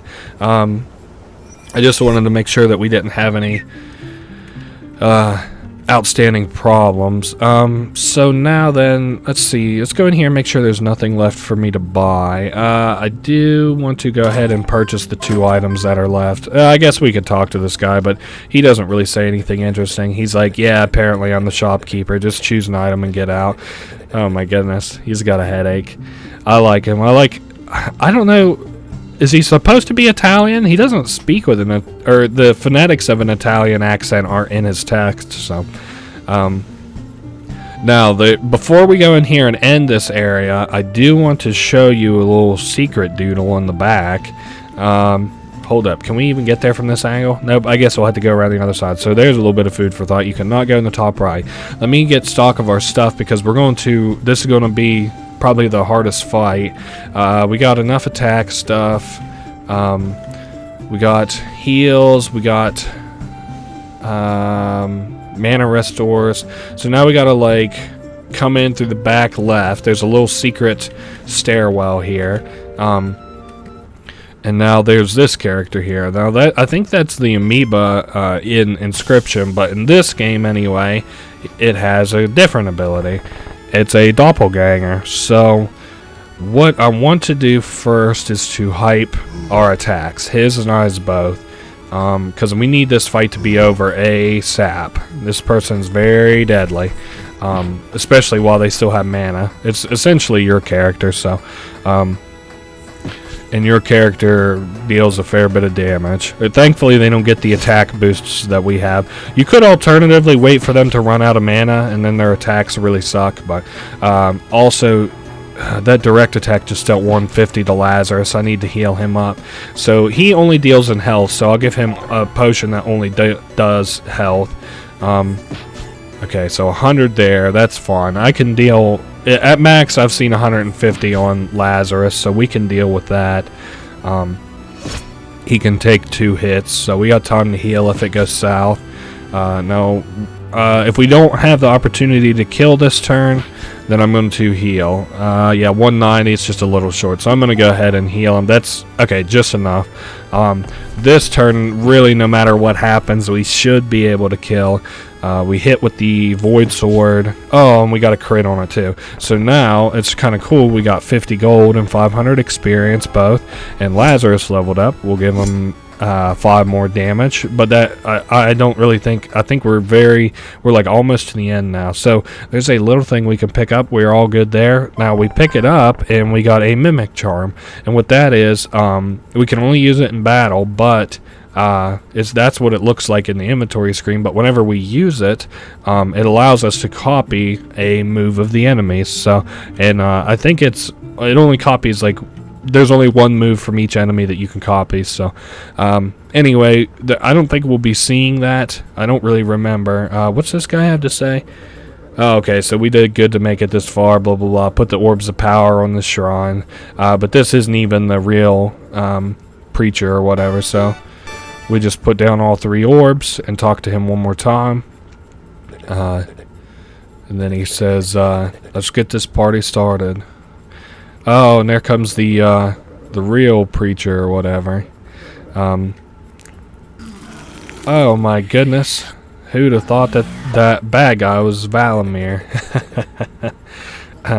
So now then, Chandrel just wants to get this over with, and I don't blame her. So he's going to consume these orbs of power, and now this place is all kinds of fucked up. I think you would think it would be like a big boss fight, but anyway, if you talk to the preacher, which I'm not going to, he's like, oh, what a world, what have you done? So now then we just go outside, and this game is fucking all kinds of fucked up, and everybody comments on it at the same time. So we kind of have to go to the right, I believe. Whoops. I'm not... Okay, I was probably just almost to the right as far as I needed to be. Oh, nope, I guess not. Maybe they want me to go left? I don't really remember. I see a lot of people complaining in the chat. Yeah, well, we can't go in there, I don't think. So... There we go. At least we're going right again. Maybe I'm getting hung up on something as I'm going right. Maybe we'll just go down. If I remember right, there we go. This is where we need to be. Oh, they've killed the ducks. Damn, that sucks. And killed the people, too.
Cat. He's trying all these passwords. Is a password? Is it 1 2 3 4 5 6? Is it cash? He's like, there's so many words. Do them all alphabetically. Aardvark, and so it looks like something that our father or the dad here, Rust, was being pessimistic about turns out to be real. So and it was like a kind of a hope, and there must be something really good in this cache. So we just have to fight one more time, he says. So, whoops. New cheat cartridge installed, infinite movement. So this isn't quite cheating, but I will turn off excessive gore just because I don't care. But now can I use? Yeah, I can use these to look at the further down the way. Now I probably want to use Rocky's infinite movement. Can I one hit? Yeah, I can one hit some rats. So we're gonna go kill some rats. Go rat hunting. They're rad rats. Of course, that sounds a lot like rad roaches, huh? Now, I don't remember if I have a distance limit on my gun. No, I don't. It looks like it hits any vertical or horizontal direction. Now, I want to bring Rocky back, not because I'm really that worried about him, but because I want him to kill the weak one. Now, everywhere that he steps, our new cheat code is that he will drop mines, so that's cool, I guess. We're still not one-hit kill on these raiders yet, but that's alright. But what we can do, which is cool, is we can go on the other side of this guy, for example, and hit him into the mine, and it'll blow up. So hey, there you go. There's some more strategy for you. Kind of makes things a little bit more fair for you, because I think that these sections are kind of hard, in my opinion anyway. So now then, that raider's coming in close. Just shoot him with Rust one more time. And there you go. Now we've got a little vault door looking thing to get into. He says it's been a long time coming, and he whispered the password to him before he died, which I think is what was happening at the end there in that hologram. Anyway, he says the password, and it's Sarsaparilla. Ooh, and that's cracked. So what is inside of the vault? He goes to open the door, and then, whoa, it disappeared. Now here's a little article or whatever that says that, like, this game Waste World, which is what we're in right now, was closed down before it could be finished. So it's an unfinished game, and so whatever the cache level was going to be was not included in the game. So and the developer left actually a lot missing. So it's a completely incomplete game. So the in-game characters don't really understand what this character in the hood is like talking about. And it was leaked or whatever, and now modders are breathing new life into it. And he warns that they will one day get a cease and desist, but for now, you know, it's whatever. So, at least at this point in time, this memory that we're reliving or whatever. So now we are back at the beginning of Waste World, an incomplete game. It's kind of interesting, the sort of take, or the things that happen in the takes that it does. So anyway, this is like the beginning of the game, if you want to think about it. We just basically played what would have been the end in the final release, but now we're at the beginning. So we still get to keep all our upgrades, which is cool.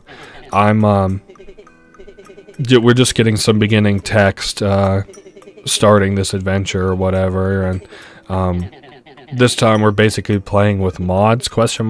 I don't know the best way to describe it, but so we got 94 scrap. I would probably like to buy the scrap magnet. Yeah, that looks good to me. So we're going to work towards that scrap magnet. For that, we got to do a combat encounter. So it's loading in these assets. That was a command console, basically.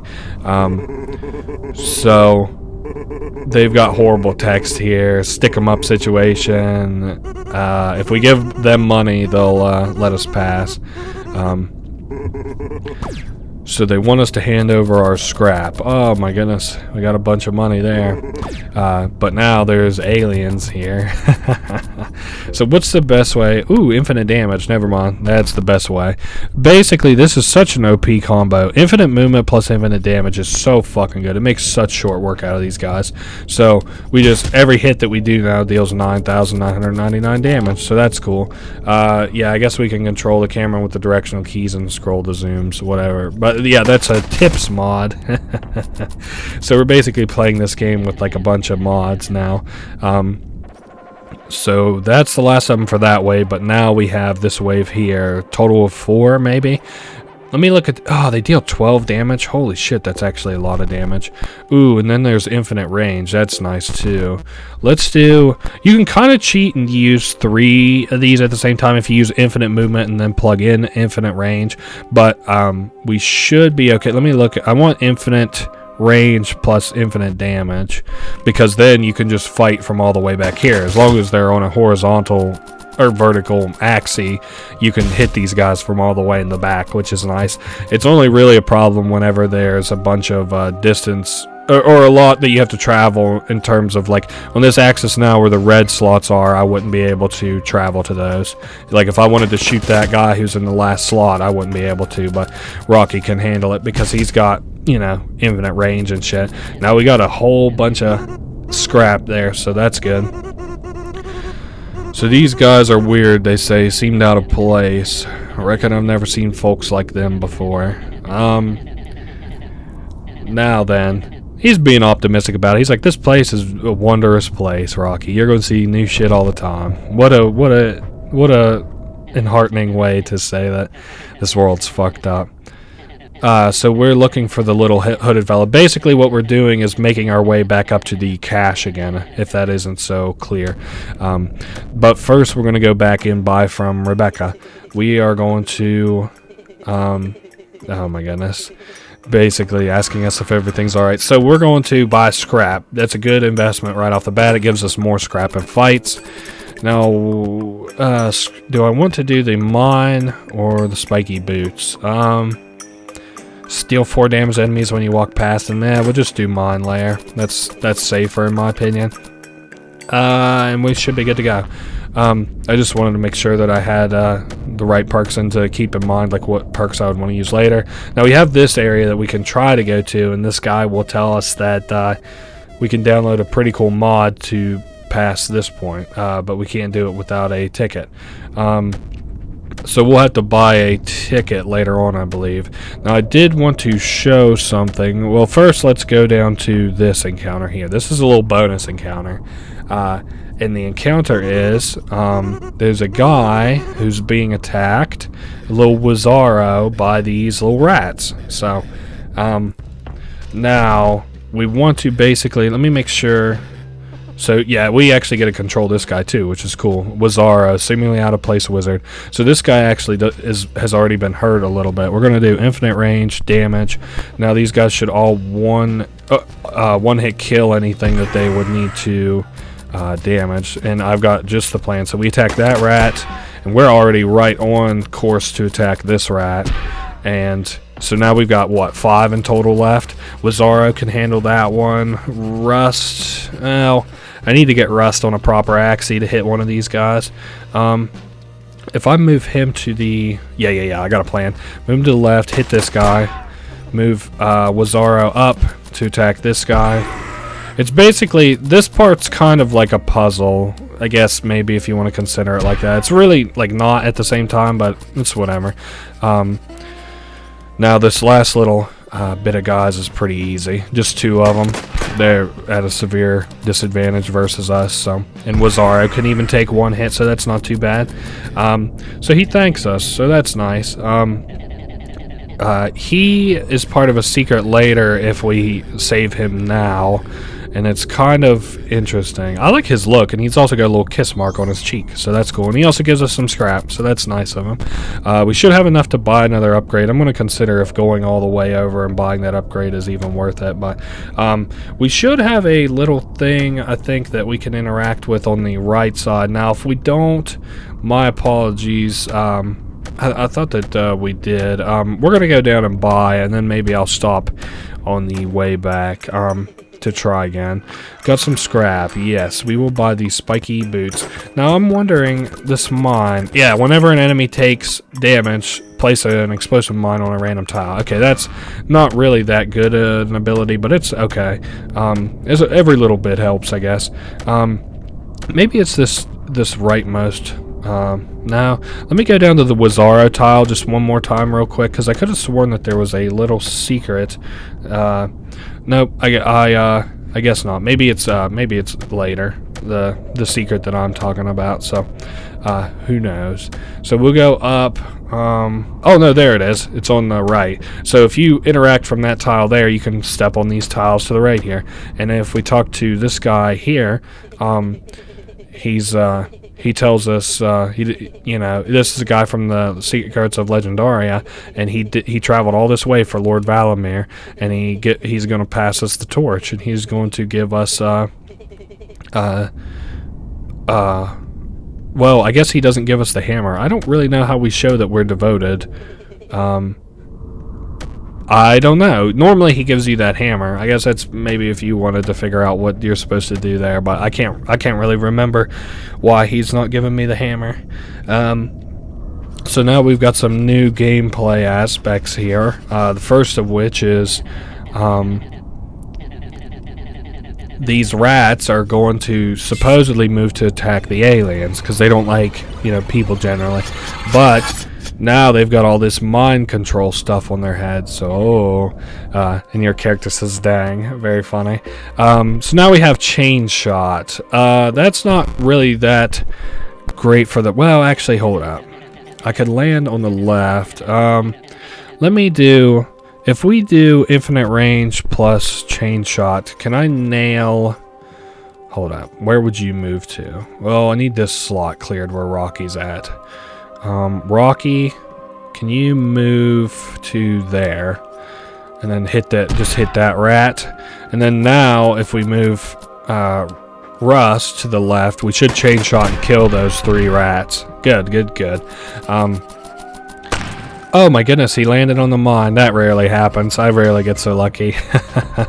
I don't really, let's see, if I move to the rightmost here, yeah, I can chain shot these those aliens. Now I can also go ahead and move Rocky to the right and hit Rad Rat. Basically just using Rocky to keep these guys kind of at bay a little bit. Now can Rocky... No, Rocky cannot deal a killing blow on those guys. He can just keep killing these rats, I guess. Now these other guys anyway, we're going to keep infinite range, but we're swapping to infinite damage. And we're just going to take out the rest of these guys. These guys shouldn't be too hard. There is a section coming that I remember being like really, really hard. But anyway, we'll hit this guy there. And we're going to move to go up closer to this guy. I don't think we'll be able to do too much with him yet. But there we go. We're on the...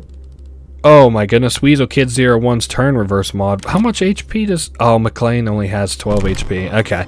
That's alright. So at least we don't get penalized for that exactly. And I also didn't realize that the range was what it was. So we're going to actually just end the turn and force him to come closer. Oh, okay. Oh, yeah, okay. So we got some money from that. And I forgot how fragile Rust was. Now there's one last little guy here who does a little mind control on our character. And it's a mod importer. It's injecting this code into the brain of... Rust. Oh hey, we get a perk here. Rocky does not fire after moving once, or Rocky does not relent after one punch. We are going to do brutality. I prefer him attack more times in a turn than I do anything else.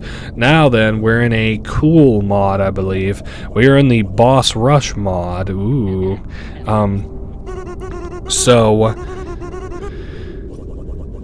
Basically, these characters are kind of confused. This is Dust Bowl Danny, who is a boss fight.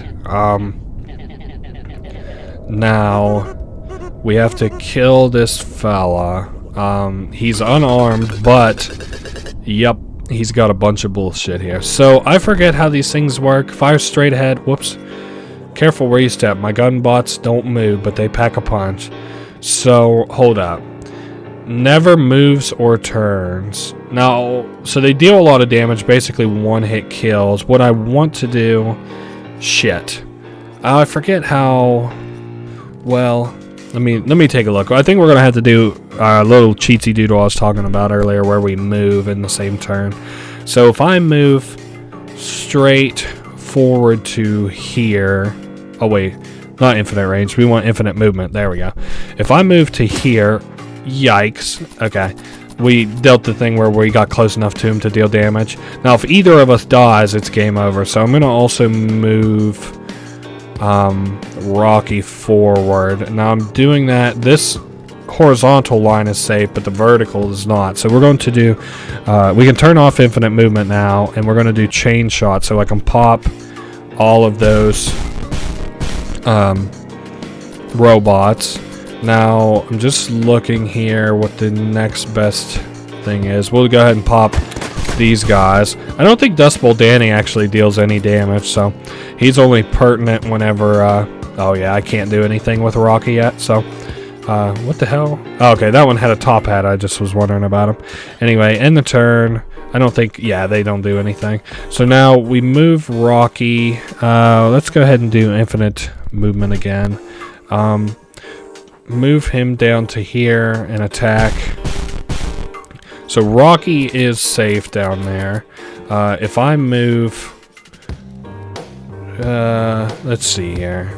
So no, I'll get shot, but if I stay 3 slots away, I'll be fine. Now then, chain shot these guys, and they're all dead. Basically, if you end your turn on a tile that these guys are facing, then they'll shoot and kill you. So now, this puzzle, or combat, if you want to consider it that, is pretty well, like, done and over with. So, you know, I wouldn't call it super easy or whatever. Also, the hat denotes, if you go to attack Dust Bowl Danny, which robot he'll swap with. So, of course, that's why you can't kill Danny. I'm sure you're wondering why I don't just kill Danny real quick and be done with it. Well, that's because, check this out. Well, I'll show you the next turn. So, Gunbot's new formation. So, he shuffles them around. But anyway, so if let's say I go to attack him with Rocky. He will swap out, and we will attack that Gunbot instead. Now then, Dust Bowl Danny has no more robots. And he cannot switch with any of them.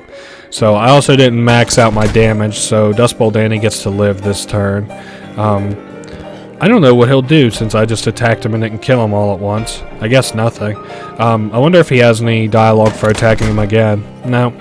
Okay. Rocky can kill him in 2 attacks, so that's what we're gonna do. Yep. Rip to Dust Bowl Danny. So we were in the city, and now we're here. So our brains are kind of fucked up. Also, now for the rest of the game, your hood will stay on your head eternally. I think it's because he's got a mind control little thing on him. So that's sus. Oh, that's what I wanted to see was a little upgrade shop, because I want more upgrades. I got a lot of scrap to spend. Now. Rust feels weird. Oh, hey, we get a free upgrade. The most expensive one, I think, would be the ticket. Whatever. I hope so. I hope they're sorted in order, most expensive. Now, if I bought Lucky Penny, well, that's a good upgrade. Fuck. Extract more scrap from dead enemies. Okay, we'll do this. As much as I don't like not buying the actual probably useful upgrade. So up north is continuing the boss siege, but now that we have the ticket, we're gonna head west. Oh fuck, actually I don't know what we're doing. Oh, what is this combat encounter? Oh, this is new to me. So yeah, we're in a pickle this time. Yeah, respect to that. So what are these things called? Mustard skunk? Okay. Fast damage sniff, low damage sniff. Very weird. So we're going to do infinite range plus chain shot, because I don't really see another way of us getting out of this alive unless I do it kind of strategically. Also, these clouds you don't want to step in or stay in because they'll deal damage to you. I don't think there's anything else Rocky could hit. It's good if you put yourself in an area where you can nail 2 people, but like right there will be a good one. Well, actually, I'll get a fair bit of damage in whenever I do that. So, move Rocky to the left. We attack to the south. Good. And then we use Rocky's second attack to attack to the north. Okay, so now if I move to the right, we'll attack that skunk. Now Rocky may get hit twice, or I'm sorry, Rusty may get hit twice. Definitely get hit once, and that guy exploded, so, oh wow. That is pretty well the end of this combat encounter. I hope. I don't really even know what this is. I don't think I've ever done that before, so kind of weird learning something new about a game that you played so much. So now we got a ticket and we can show it to this guy. I don't know who this guy's supposed to be, but we can now continue on and we get a cool new mod out of it, which we get by stepping on this thing here. Oh my, what could it be? Oh, that's right, it's the pretty mod. So basically this barren wasteland from before is now flush with pretty greenery. We got flowers and grass and stuff. Otherwise it doesn't change anything. I guess I was just showing it just to show it in case you were curious what might be up in that way. So far I've basically shown everything. Now we're fighting the Verm. I do not like this fight. It's kind of hard. It's not the end of the world. It's not my least favorite fight, I don't think, but it's hard. So anyway, let me look here. We can do Mindfoot, right? Well, I guess that doesn't really help me. Fuck it. Just end the turn so we can have this guy pop up. So there's the... Almost looks like a proboscis. Oh my goodness. So we got the Verm, who's got a nuke in his head. Normally he's in the nuclear caverns, but now he's here. Now there's very few places that you can stay, I guess. Okay, so that place is probably deadly. Basically, infinite movement plus infinite damage kind of makes short work of this. If we damage the midriff, so hold up. Use him, attack the midriff. Oh yeah, also our gunshot has been replaced by that fucking effect. So funny. Let's end the turn since we're both out of the fog. Now, okay, he hit the mine. Rip on that. Now there's the Verm. He has this weird subtext all the time. That's not like weird as in like actual lore or anything, but it's weird as in the things that he says. So now, yes, rad rats. That's what I've been missing. Oh, that one blew up. Sucks to suck. Now, best bet would probably be to move him up, attack that rad rat. Okay, good. Now, we got infinite range. The best way to do it is to move over here, swap infinite damage for a chain shot, and then attack these guys. So, now we'll pass the turn. Should move some. Yeah, there's the proboscis looking thing again. I basically... Well, I need the proboscis to give me a path to the Verm's midriff, so we'll go over here and wait a couple of turns. What do you call it? The tail? Okay, there we go. That's a tail. So we're going to hold up another turn. Okay, good. I don't know how this will... Because that thing deals a lot of damage. Yeah, 48 damage. Hopefully whenever we attack the midriff it just kills it. So we're going to do infinite range plus damage and hope that that pops the tail, or the midriff. Okay, it did not, but listen, here's what we're going to do instead. We're doing infinite movement plus Mindfoot. So if we move here... Shit. No, that kills us. Well, actually does it? Let's see what happens here. We might have to replay that turn. Oh. Hold up. Well, if that's the way he's going to move. So let's move. Yeah, go ahead and confirm. Sorry, I didn't realize. We're We've got infinite movement plus mind foot. Well, that's okay. Let's just do it like that. We'll move to the far slot. We'll go ahead and infinite. Well, shit. No, that's not the way to do that either, is it? What if... Okay, we got infinite movement on, right? Okay, let's just move all the way over here. We got to do this in a dumb, very short way. Or a dumb, very kind of long way, but that's alright. We'll pop the tail at least. End turn. Now, anywhere that tail moves, at least, it should move into the mine. Now, what's the best... Well, fuck. I guess move here. Oh yeah, we still got infinite range on. That's nice. Or do we? Maybe Rust just has a long range. I can't remember. That's not exactly the plan to have that thing come at us that slow, but oh well. It is clearing us up some of this fog, which is nice. We'll pass a couple more turns. You can see the background's getting kind of glitched with these visual mods. That is exactly my experience with visual mods. Oh my goodness. So if I move Rocky to here, he should be fine. Turn off infinite movement, turn on infinite range. Shit, that's not what I meant to do. Well, he can attack twice, so that's not that bad. Now, if we end the turn, the tail should move, and yep, I don't even know why I went towards Rust. Anyway, we should be in the final phase now. You're trying his patience, blah blah blah, and we're not bowing. So, where's your midriff? As long as the tail... Oh god. Okay, good, that one's blown up. So, what if I'm there... Now, I can't nail him from there. Shit. Okay. But if I do... How much damage do I get for staying in the... Oh no, I just die. Fuck. What about him? Does he just die? Yeah, he just dies. Okay, damn. Let's do infinite movement plus infinite range. Can we one-hit? Yeah, we can one-hit the rad bots. Let's see where this tail comes in at. We'll go ahead and hit that rad bot. And then there's nothing else to hit for right this second. Oh shit, I didn't realize Rust was still fucking in the mist. God damn it. That's okay. We'll just move. We'll just make simple work out of it. Shoot that. It basically same plan as what I was doing before. Then we'll stop. And turn. It's now the boss's turn. There's the thing. So, best way to go about this. We now have a slot. Would it be better? Probably, yeah. Let me turn on Mind Foot. Yep. And then we're all going to move to the right.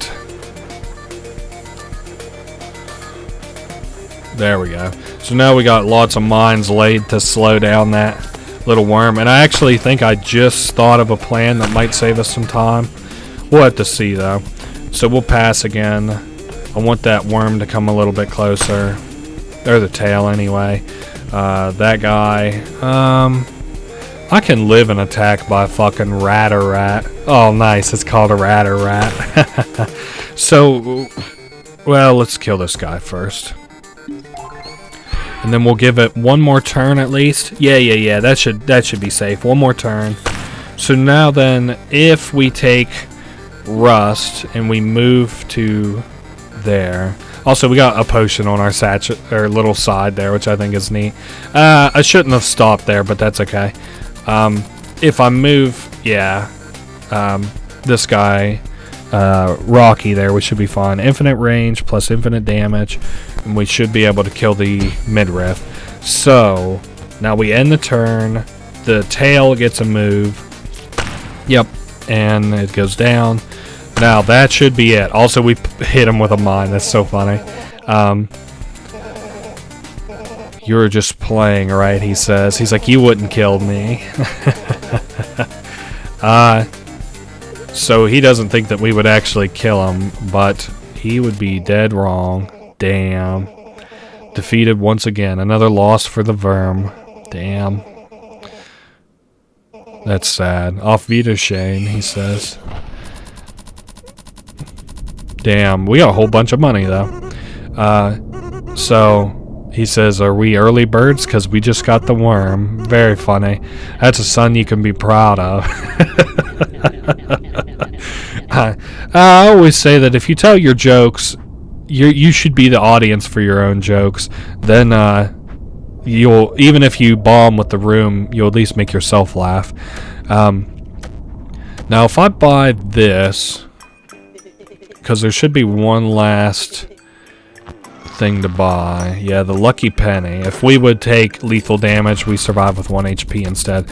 We're in a fairly good spot. Now the only thing that kind of sucks is this next area that we're going to. We're moving slower, so we've got a special combat encounter here that you can see. We can't go to a later slot until we do this one. Oh god, there's Sato the Mad Clown. So anyway, let's do infinite range plus infinite damage. I don't know how much good that'll do us.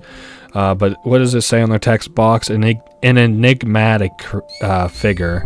So anyway, we're attacking them, and it doesn't seem to be doing anything. They just moved. Whoa, he's getting really close. Back it up, Terry. So now he shoots that character, but it's weird to him because, you know, they just keep teleporting, and there's an interesting power dynamics going on here. Oh my goodness, Rocky probably can't take another hit. And he says, like, why is she targeting me? Oh, they do use female pronouns. Okay, that's cool. I didn't realize that they would or not. That's cool. So now then we move to attack Sato, and then they kill Rocky, which you just saw there. So now if we go back, whoa, Rocky is gone. So whoever this is preparing us for their own little mod, the hardcore mod. I fucking hate hardcore mods. That'll be so funny taken out of well, not even out of context, because yeah, I hold that opinion, but put into context in like years and years and years. Whenever I'm playing hardcore mods. So now we're back at what was the beginning or the end, whichever way you choose to look at it. But this time we're all alone. So now, hopefully, with all of our cheats and stuff, we can kill these guys. Oh, no cheats in hardcore mode. Oh, that's awful. Oh goodness, I don't know about this. This is going to be pretty dicey. At least these guys don't move very much. Let me move back a slot. Fuck, now that I can't cheat. Let's see. No. I'll end up getting killed if I don't move. Well, fuck. Actually, I might already be screwed, so let's go ahead and attack. These guys only deal 4 damage, though, so we should be kind of okay. Now, if I move back and attack this guy... Oh, hey, we're safe behind some mines. Cool. Now that raider just got hit. I just got hit, too, of course. Hopefully, we have enough upgrades to make this work. And he's like, did I try a password? But now Craig here is, with his buddy. Oh, my goodness. What the hell are those spikes? I don't remember those. Definitely, surely can't step on those. Oh, it's like they've got, like, reverse mines almost. Oh, this is bad. If I move there, I should be able to hit. I don't remember those spikes. This is so weird, playing parts of the game that I don't really remember. Oh, okay. Well, I can step through them. Hopefully, that means that I just, like, can't end my turn on them. So we do heal every turn by 2, at least, so... We should outpace these guys on things like damage, at least. Now, if I attack here, he will just attack... oh, no, he'll move into me for some reason. Now then, let's attack this guy, and that is it. We're at least back to the cache already. Please, let me in. Sarsaparilla. So the door disappears again, and hopefully we'll get teleported inside. Now then... whoever did the Krypton Invasion mod, who goes by Bandito, that's who did it. Was Bandito who made Krypton Invasion. It's so funny, all the things that he does. But yeah, they modders receive a legal notice from the Snill, which is Lionel Snill, the guy who's made all these games so far, which sucks. Anyway, they now are breaking the fourth wall and saying like, yeah, you were created by GameWorks or whatever, so you never had a real son. But our character doesn't put up with it. He's going crazy. This is basically about to be like Doom up in here. So he asks where his son is, and he's like, probably dead. Thanks for shooting me, dickhead. I'm out of here. Oh, God. Oh, hey, now I can live with this. So basically we're playing Super Weasel Kid again. So the Super Weasel Kid mod for Doom, or not Doom, I'm sorry, for Fallout, if you could imagine it. It would be like having a Sonic mod for Fallout. Now, I'm not, well, actually, yeah, I am, because that Katarina girl is in this, so I'm going to go ahead and try my best to get all the shit. Oh yeah, I'm an idiot. I keep forgetting I can shoot. Also, another cool thing that you can do is like shoot these to get some air, which comes up later. So like here, whoops. Oh my goodness. Oh yeah, also your corpses can be used as platforms, so that's kind of funny. Every corpse that we have adds to it. So now that should give us enough to be able to get over this whoops, chasm. Alright, we've got a big fucking forehead. I just realized from the skulls. Now then, this can't be busted, but oh yeah, that's what I used to get air. Oh yeah. Going up. Nice. So, now, I don't remember if we need to actually collect these rings. She says that we're older than our years. So somebody used a serum on us, which is nice that she had told us that. And the person who had used it on us was Reggie. Damn. Anyway, let's get down here on ground so I can... Oh, yeah. Sick. This looks like it should have been a Flash game. This reminds me of some shit that I would play in school. Oh, yeah, dude. Aw, that sucks that I didn't realize that... they still have like a damaging box whenever they're bleeding out. No reason, I guess, to collect those rings. Ah, fuck. I was hoping that... Whoops. Well, there we go. It's so funny, like, you're unintentionally making the game easier for yourself by dying. Now then... Whoops. Got that guy shot. Now then... Hopefully we're nearing the end of this level. Yep, there we go. Yay, we got a little flag tower and a weird little thing there. Now then, we could shoot this guy, but I also think, no, we can't just walk past him. Oh, we can just walk out. So instead of shooting this guy, which is like what you're prompted to do, fuck it, we're leaving. I'm not a bad guy. So now we got these little, like we were out here in this little desert type deal or whatever, and we can just... Oh yeah, I kind of forgot about this. So let's do infinite range plus damage. Should make things easier for us. I don't know if I still have my perks or not. Uh-oh. These guys keep teleporting. That probably won't be good for me. Attack that guy. We do... It does look... Well... No, we don't have our perks. Oh, God. So now we're... Raid McLean. This is where your perspective of things get like really fucking fucked up. So let's move there. We should be fine because I think these are now fucking oh no, they're not melee. Okay. So I'll have to attack that guy. Let's see what this raid does. He can't even get a hit on me. Pussy. There's a cool cowboy hat on that cactus. Oh my goodness, our boy Rocky just took that shit off our heads. What a nice guy. So this is the last time you'll see Russ without his hat on. Now then, thankfully it looks like Rocky beat up all those guys and took that little brain control parasite off of us. So hopefully that's just the end of it. And he's just so happy to see Rocky alive. He says, I love you. And then it's got the fucking Sato mouth.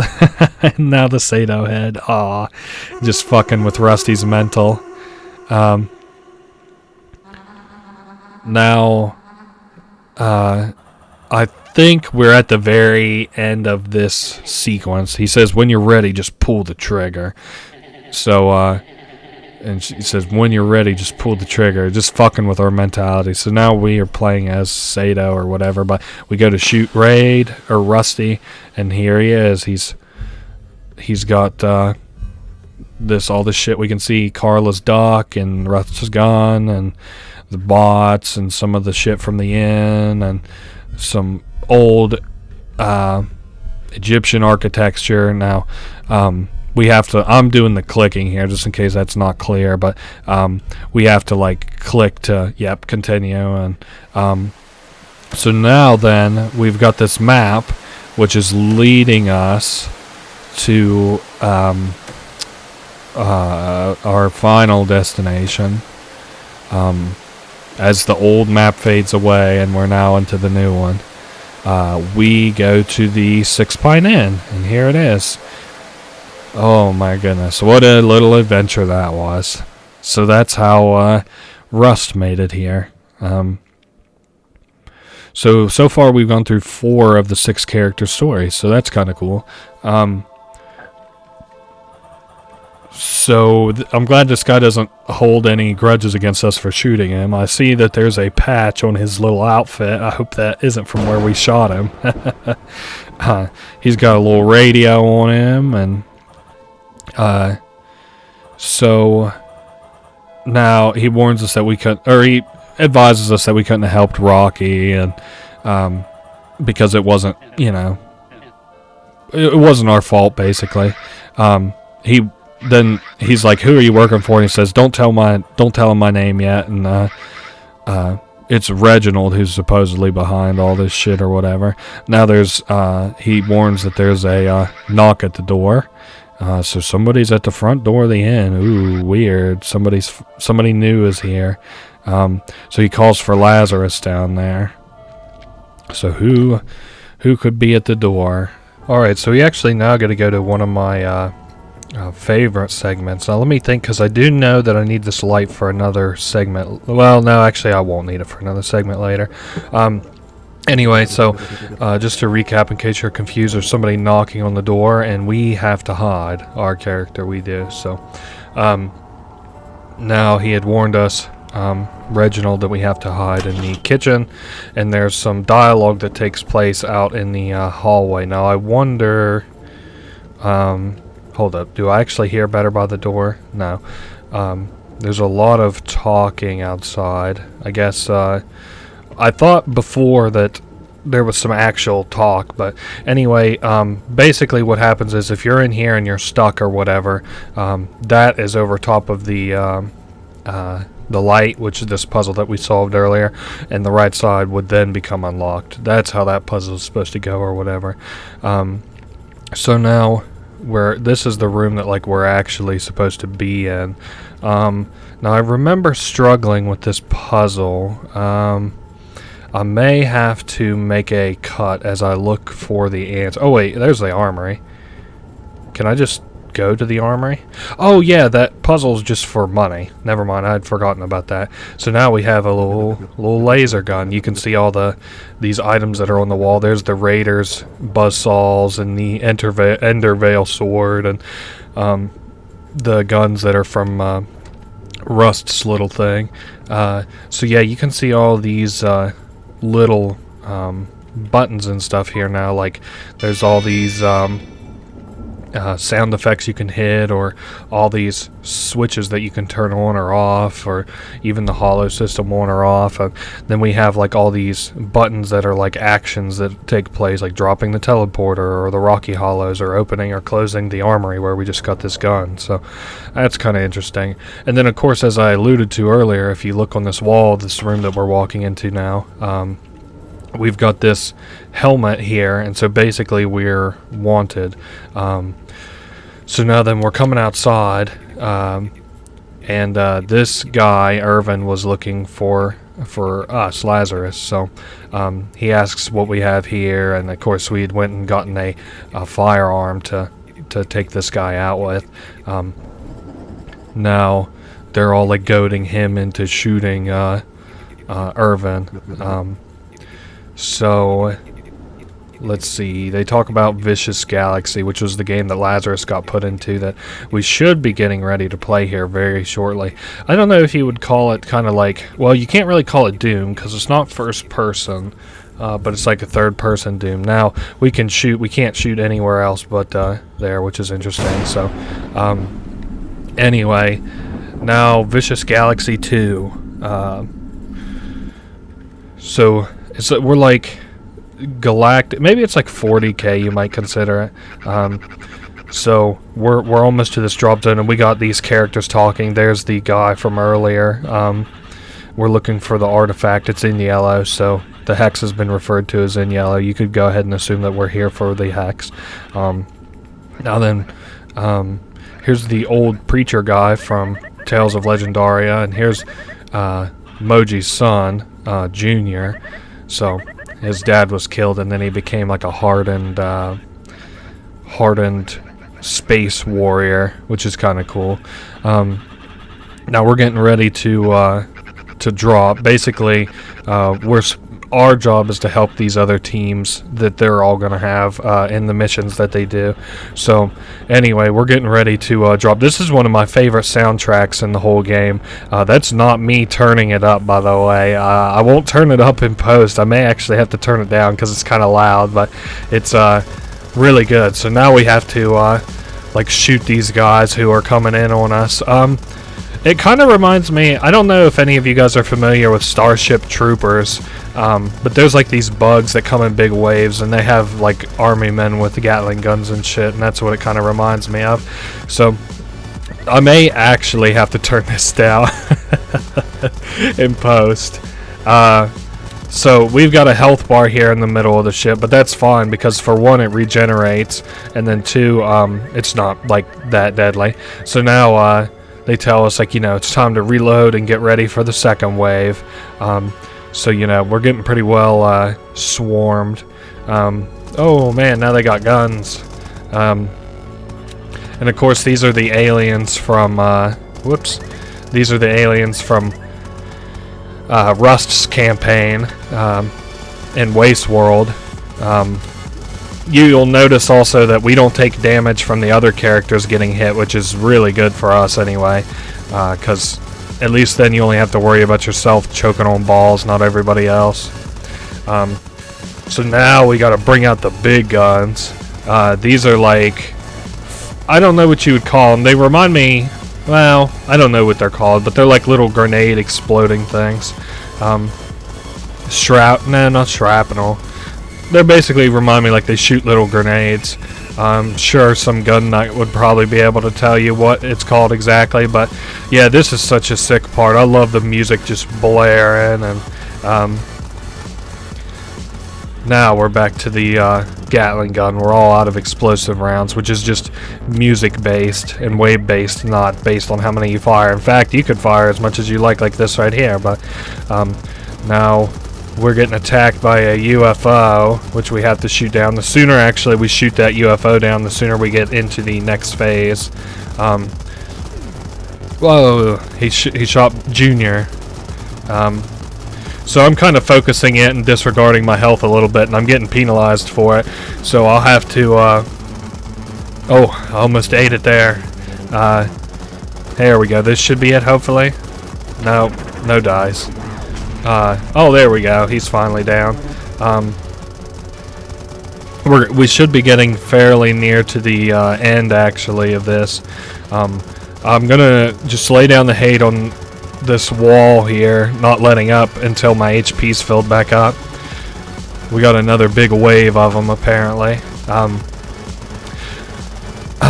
I wish I was kind of into like Starship Troopers and stuff. The old game is fun to watch, but not really fun for me to play. That's kind of where I stand on a lot of games, and like where I like the looks and the gameplay of them to watch, but not to actually play.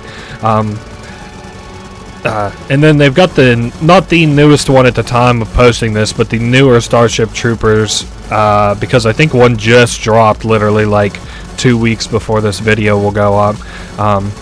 And it was like a strategy game. I never beat it because it was a little bit, well, it was redundant and hard, but it wasn't too hard to beat. It was just annoying. So now if we hold a button, we actually exit the turret, and we're supposed to split up. So now this guy's going to be covering the ship, and we have to go either left or right to cover cover these guys. So we're going left first. There's... Oh, okay, we're going with Junior. So let me get... He says to take the shotgun, but I think the shotgun's dog shit, so I will be passing. Oh, shit. Maybe I should grab the shotgun. Hold up. Yeah. Take the shotgun. Just because I'm worried that shit won't one-hit kill, which I kind of need it to. Oh, nice. Maybe... It is kind of like Hotline Miami right now-esque. I like that game. Maybe one day we'll see a like a let's play of it, but I don't know if I can beat it. I never actually have I never actually have played it all the way through before. At least with a game like this, I know that I can beat it. How we feeling, Junior? I was wondering if he was gonna help. So we go up here first, but down is the right way to go. But if we go up, we get a room where Jeremiah is responsible for whatever's in this room, and it's this skeleton with a little brain control parasite thing in him. So kind of weird that he would be doing that. Because you kind of thought that it was like all Sato's fault at first, at least earlier, but then it brings in the question, like, you know, maybe it wasn't Sato, maybe it was Jeremiah instead. So that's kind of wild. And we could always fall back to Junior if we're running into trouble. So yeah, we have to clear all these beds so we don't have these guys sneaking up behind us. Now we move forward. We should be getting close to the end. Hold up, I need Junior to cover me. Oh no, never mind, I guess I killed them both. Or I thought that we were nearing the end of this very specific part anyway. Ooh, eat it. Oh, and then I ate it. Sneak attack. And then we come up on this guy and blast him. Maybe it's the next big room. Whoa. Okay, so we nailed those dudes. Whoops. Hold up. Okay, that one's down. Ah, shit. I thought I could get them all easy. Oh my goodness. What a room. Probably what I get for having a really good first run. Get him, Junior. It's nice because I got like the initial blast down, but... Oh. Okay, there we go. Saved my ass. Looks like Junior's also using the shotgun. There's no other secrets or anything here. You can just break these glasses and stuff. And okay, now we're nearing the very end. These are like empty sleeper beds, and we've got guys like running away. And he asks like Junior, he's like, "Hey, they're surrendering or whatever." And then Junior prompts us to like kill these guys. And then like if you choose not to, Junior will actually come in and do it for you. I'm going to go ahead, I guess, for the sake of the story. And well, now he'll do it. I just kind of wanted to show that actually if you don't kill them, that Junior will do it instead. So no matter what, they die. And look at this. You would think we have to trek all the way like back to the entrance, but as soon as we hit that part there, it teleports us to the very near the entrance. So I'm going to swap my gun back because I like the blaster better. So the objective got done. Now we have to go help the preacher from earlier. And Jeremiah's squatting up with Junior for a minute. Now we've got the sniper rifle. So the thing about the sniper, let me see if I remember how to do this correctly. Is it... Nah, we must not have to go that way. Or is it... Hold up. It's been just a little second. So he's left that door locked. It's got remote locks. So how do we use the sniper rifle, buddy? You gotta tell me. Hold the trigger down. Line up your target and release. Oh, do I just... No, I don't just do that. What the hell is even going on? It's not like your other weapons. You gotta hold down the trigger to aim. Something is not right. I wonder... Hold up. I might have to make a cut here. While holding the trigger, steer your eye as you would your body. Okay, here it is. You press WASD. I'm an idiot. Ah, gotcha. So, like, it moves the movement controls off your character, so no moving while you're in this one. Whoops. Damn, I thought I might get out of it, too. So we can shoot that guy. He doesn't have anything on the front protecting him.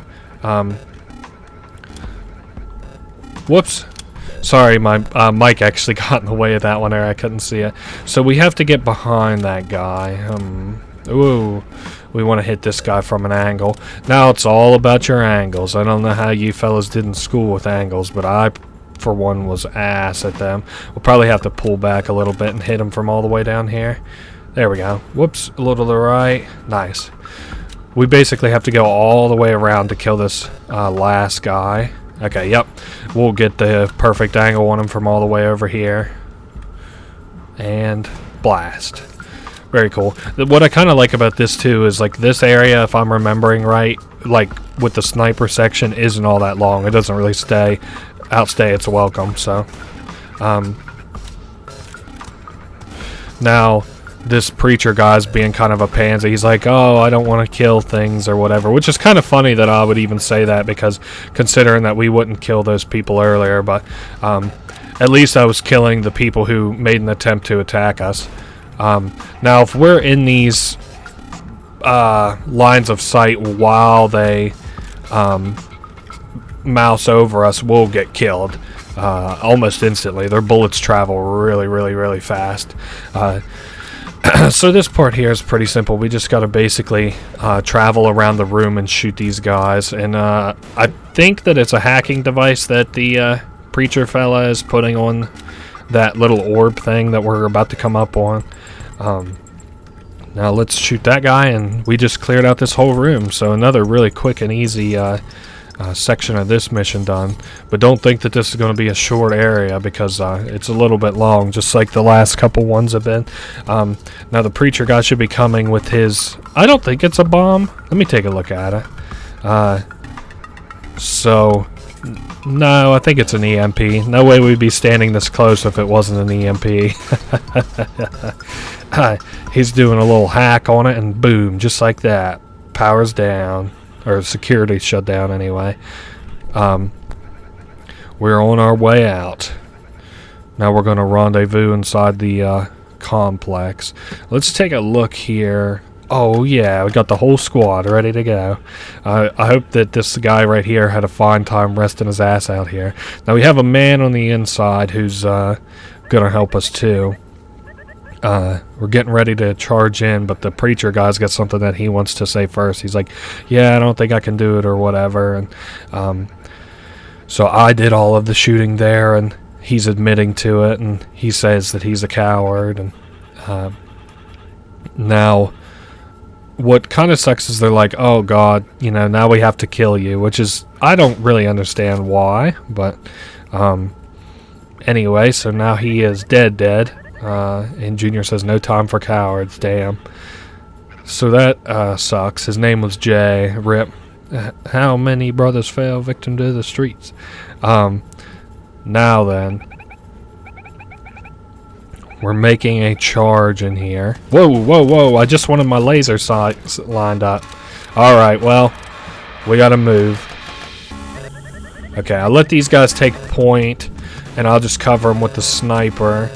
Oh my goodness, the music in this level is so loud. Nice. Getting some sick shots off. Whoa, I was worried I wasn't going to make it in time. You have to make all of these doors except for the ones that your teammates don't make. So, if your teammates don't make them, then you're fine, but if not, you fail and you have to repeat like a little section. So we keep moving forward, and now then we get we're here at the like HQ. We're at the head of everything. Killed a lot of NPCs. Now this is Jeremiah. So there's like some weird juxtaposition going on, and there we go. This is what's revealed. All these playable characters are or non-playable characters rather, are like, you know, we've been coerced as a player into participating in murdering innocent NPCs. So, and I don't know, maybe if it would be coerced, more like tricked. But there's the big blue triangle, the GameWorks symbol, and now it tells us our kill count: 87 Grundas, 102 Mowglis, and a handful of other shits. So, of course, Grundas, I'm gonna assume Mowglis. Now, that's our secret man on the inside. Now he's gonna direct us to the right column when we play as him, and it's, well, actually, I would just rather kind of show it. So we've got like a bomb on our hands, right? And we have terrible reception because we're at like the very bottom of all this shit. We're down in the sewers and we've got a bomb. Now we just jump over these sections just like we would in Super Weasel Kid. Actually, I'm getting hung up on some geometry of the wall. So yeah, they're killing people and sending them down the sewer. Kind of crazy. So we basically, he's like, yeah, we had to put this on column A, but it doesn't really matter which column you put it on. I don't think. Yeah, just go ahead and plant it. Yeah, it doesn't matter which column that you plant it on. Whoops, I didn't have enough juice. Okay, 1, 2, 3. There we go. So now, like I say, there's about half a dozen columns up that way. There's like A, B, A2, A, all that shit, but doesn't matter which one you plant it on because everything happens the same way. There's like a big loud explosion, and we now have re-control over Lazarus again. There's our poor buddy Junior, who's dead, and there's our firearm. We're calling for Jeremiah. Do you copy? He made it out. Now here's some trees from Secrets of Legendaria and these little hollow things. So this is kind of like the gimmick for this area. We can move these things left or right. These little well, I don't know what you would call them. You just put walls, push them left and right. Now, this is a compressor and a decompressor. Now, when we're on this side, we actually are like real small, and we can only travel in 2D spaces. We can't come into a 3D space. And, of course, it's like all the things that we've kind of been working towards right now. We're just, like, bringing all together. So, now we can't go through, like, this area, for example, to the right, can't go through it. But if we compress ourselves and we can't interact with 3D spaces, then we can just walk right through it. So now then, 2 slimes. How about the spray and pray? 15 and 30. We got pretty good odds of killing them. Oh, hey, what do you know? We did kill him. I didn't know if we would or not. So his damage dealing is kind of random based. Now we go to decompress ourselves again, and we don't have to worry about stepping on the water. Oh yes, I forgot. Here's what we do. We got to push the compressor down to this section here because you can see that it's on rails. Now we are on a beach. I don't think, is there anything to see? No, not down there. I'm trying to show the Wizarro secret if I'm able to. Now we've got this section here. I'm trying to see where we need to go. The top one. If we go down to the bottom one, it's not actually an enemy encounter. It's a con slime that we can talk to, but he doesn't say anything interesting. He's just like, I think again, just like, oh, you thought I was going to attack you or whatever. How prejudiced of you. So we're headed to the north now, headed to decompress once again. You can see we've got the boat coming up. There's Captain Barnaby. He's not very important. He says the same thing that he did in the I'm sorry. He says the same thing that he did in the main game. He's like, "Oh, you know, thanks for or the tails blew your tail the tail of your mastery over the Sphinx blew from the 7 seas." So you kind of can't see it here, but there's a little squid arm. So if we press that, Now then, we might end up actually we have to come down and actually talk to Barnaby. So, and you may be asking yourself kind of like, well, why go through the effort or whatever? It's just like a little secret, but again, it's within striking distance, so I'm going to head and do it. So while you're on the top screen, you can't interact with it. Whoops, I accidentally, okay, I was worried I was going to break the game there. So now we're on this side. We can go ahead and talk to him. And we're like, hey, Captain Barney, how have you been, buddy? And then he says like the same text as before. The Sphinx brought word of your tales. I think he breaks from it if you talk to him enough. Yeah, he basically can say the same lines over and over again that he would say normally, but he can break them up to be coherent, but he can't say anything different than that. So now we interact with the squid there. Now I forget where the last one is exactly. Let me make sure it's not. Okay, so not up there. It's right there. So let me move up the decompressor again. Or the compressor, I guess. So then we go to be small again. And I believe we go to the front and we click on the tail and it becomes an enemy encounter. Now this is kind of a interesting enemy encounter as it's more like a dating sim. So we've been tickling the Great Kraken's tentacles. So they're going to a game called Fantasy Island. I don't really understanding. Yeah, he's talking about how it's like a dating sim or whatever. Yeah, and they're going to be a part of it. The Sphinx is a part of it, and you can actually play it in this game. It's just a really long and convoluted secret, and there's nothing that you really get out of it. So now we can flirt. Let me take a look at what I can do here. Reload. Let's do spray and pray, because it doesn't matter what damage that you do on them, I don't think. So we're just kind of flirting. Let's do spray and pray one more time. Just something light. Now then, you'll have to forgive me. I'm still a little bit jarred. We have to do the top attack, but we can't... we're going to have to break the Great Kraken's heart because I have to reload. Oh, God. He's like, maybe he isn't interested in me. Ooh. So now, I forget if we can, like, actually really give them a hit. Oh, there we go. So they say, they're like, oh, I think I'm in love. Now we just got to hit them one more time. Hopefully.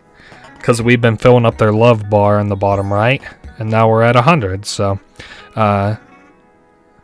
now then, they're happy with us, question mark. And that is a wet slip of paper with their phone number on it. And that's that. I don't really know if there's anything else I could say about it other than that's funny.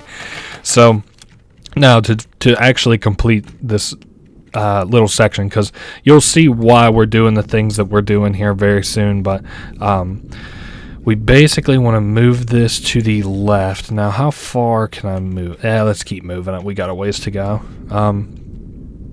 So we move it far to the left, and then we have to move this compressor and decompressor up to compress us so we can get onto the ship and move through that wall.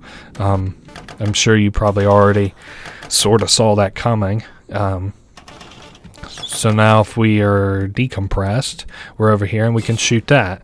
We got everything done over here that we can possibly do. Now, let me see what we may do next. Is that really all that we had to... No, we still have shit we have to do. We do have to go down here too. Maybe that's what I should do next, is go south. We'll save west for later. So basically we have to go east, south, and west. So we're going south next, as we've already gone east, but we're getting stopped by the Sphinx's little helper. Oh God. So he remembers us. we were really decent to him. Those onks we gave him near the end were so real. Basically, if you gave him shitty onks, aka not the correct number of onks, he would battle you instead here. And his battle was really long and really boring, so I'm really glad that we didn't do that.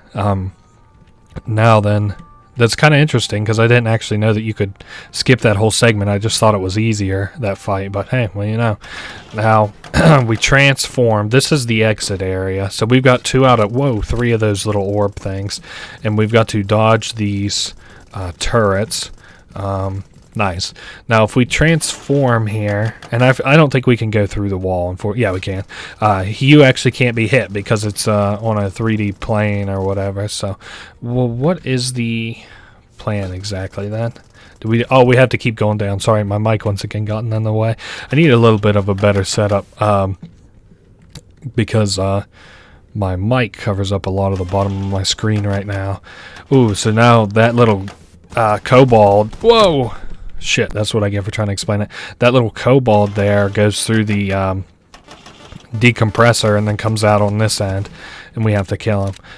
Kobolds are, kind of deadly. Let's decompress real quick. Or, I'm sorry, compress. You know, I get to just throw them around all the time. So anyway, so that can keep turning, yeah. So we turn it to green, and now that door can open. We have to go back through the wall and into this, into this other side. Okay, so then we make a mad dash to the right, and we've got a kobold at the end of the hallway. I don't know if you saw. I happened to get a glimpse of it. Now, hold up just a second. Let's go to the left, because I forgot that there's something that I wanted to show you. Is it down this way? Okay. Well, maybe it is until later, but I'm gonna leave this little part in just so you can see that I'm looking for a secret, and then if I do have to do any backtracking, I'll cut it out of the video proper. But I thought it was around here somewhere.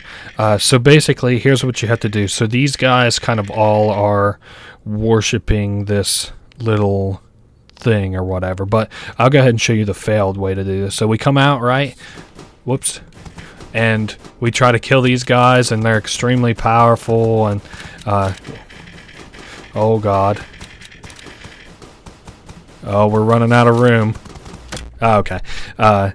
I can't believe that it actually spawned me that far behind, but the correct way to do it, that was the shitty wrong way. The right way to do it is to become compressed. They won't even target you, but then that Gatling gun will kill them for you. Yep, and we just need to clean up this room a little more, and there we are. We're all done. Oh, okay, I think I see what's coming up, some gold and stuff. Not that we even participate in buying anything for the rest of the game, but... So we are headed... oh, there we go. We can shoot that orb of power and shoot that. Whoa, I thought it was right around here. I guess I'll cut to it whenever I... find that secret proper, so I'll be back in just a minute. Okay, so here it is. I fudged up earlier, and I guess I hit this wall at a weird angle or something, but yeah, you can go clean through this wall here, and then down to here, and look, there's our buddy Wazaro eating a rat. Now then, he's like, good to meet you, buddy, and stuff, so, he doesn't even know what time of day it is or anything. He just has, warmth and food, so, anyway, we're like asking what this place is and stuff, but he doesn't know. All the things that he knows is that he was walking around the wastelands and now he's here. So he asked how long he's been here. Couldn't tell him. He's a guy who really doesn't know a lot, but he also knows like a ton. So he keeps telling us to simply enjoy the fact that we're in whatever this area is. Now, this little section here, I guess I can speak to. If you do a lot of fishing in this game, there's a fishing before and fishing that you can do in Secrets of Legendaria, and then again, whenever we just did that Kraken dating sim minigame. If you do those, you can get either piece of a locket and then bring it to him, and then he's like, hey, that's cool that you brought me this locket, I could decode it, and he's like, well, I don't have a decoder on me. Then you actually have to put a file into this game's into this game's like file directory. I think you just have to do like a .txt file and put in a passcode. Now I think the passcode, yes, I remember it right. The passcode comes from another one of his games called Beneath the Deep. Yeah, I believe that's what it's called. And you have to fish up the locket in that game too. And whenever you do, it will allow you to decode it. And it's a conversation between Lionel, the guy who makes all these games, and his old friend Carla. So that's a little bit of, food for thought, something to think about.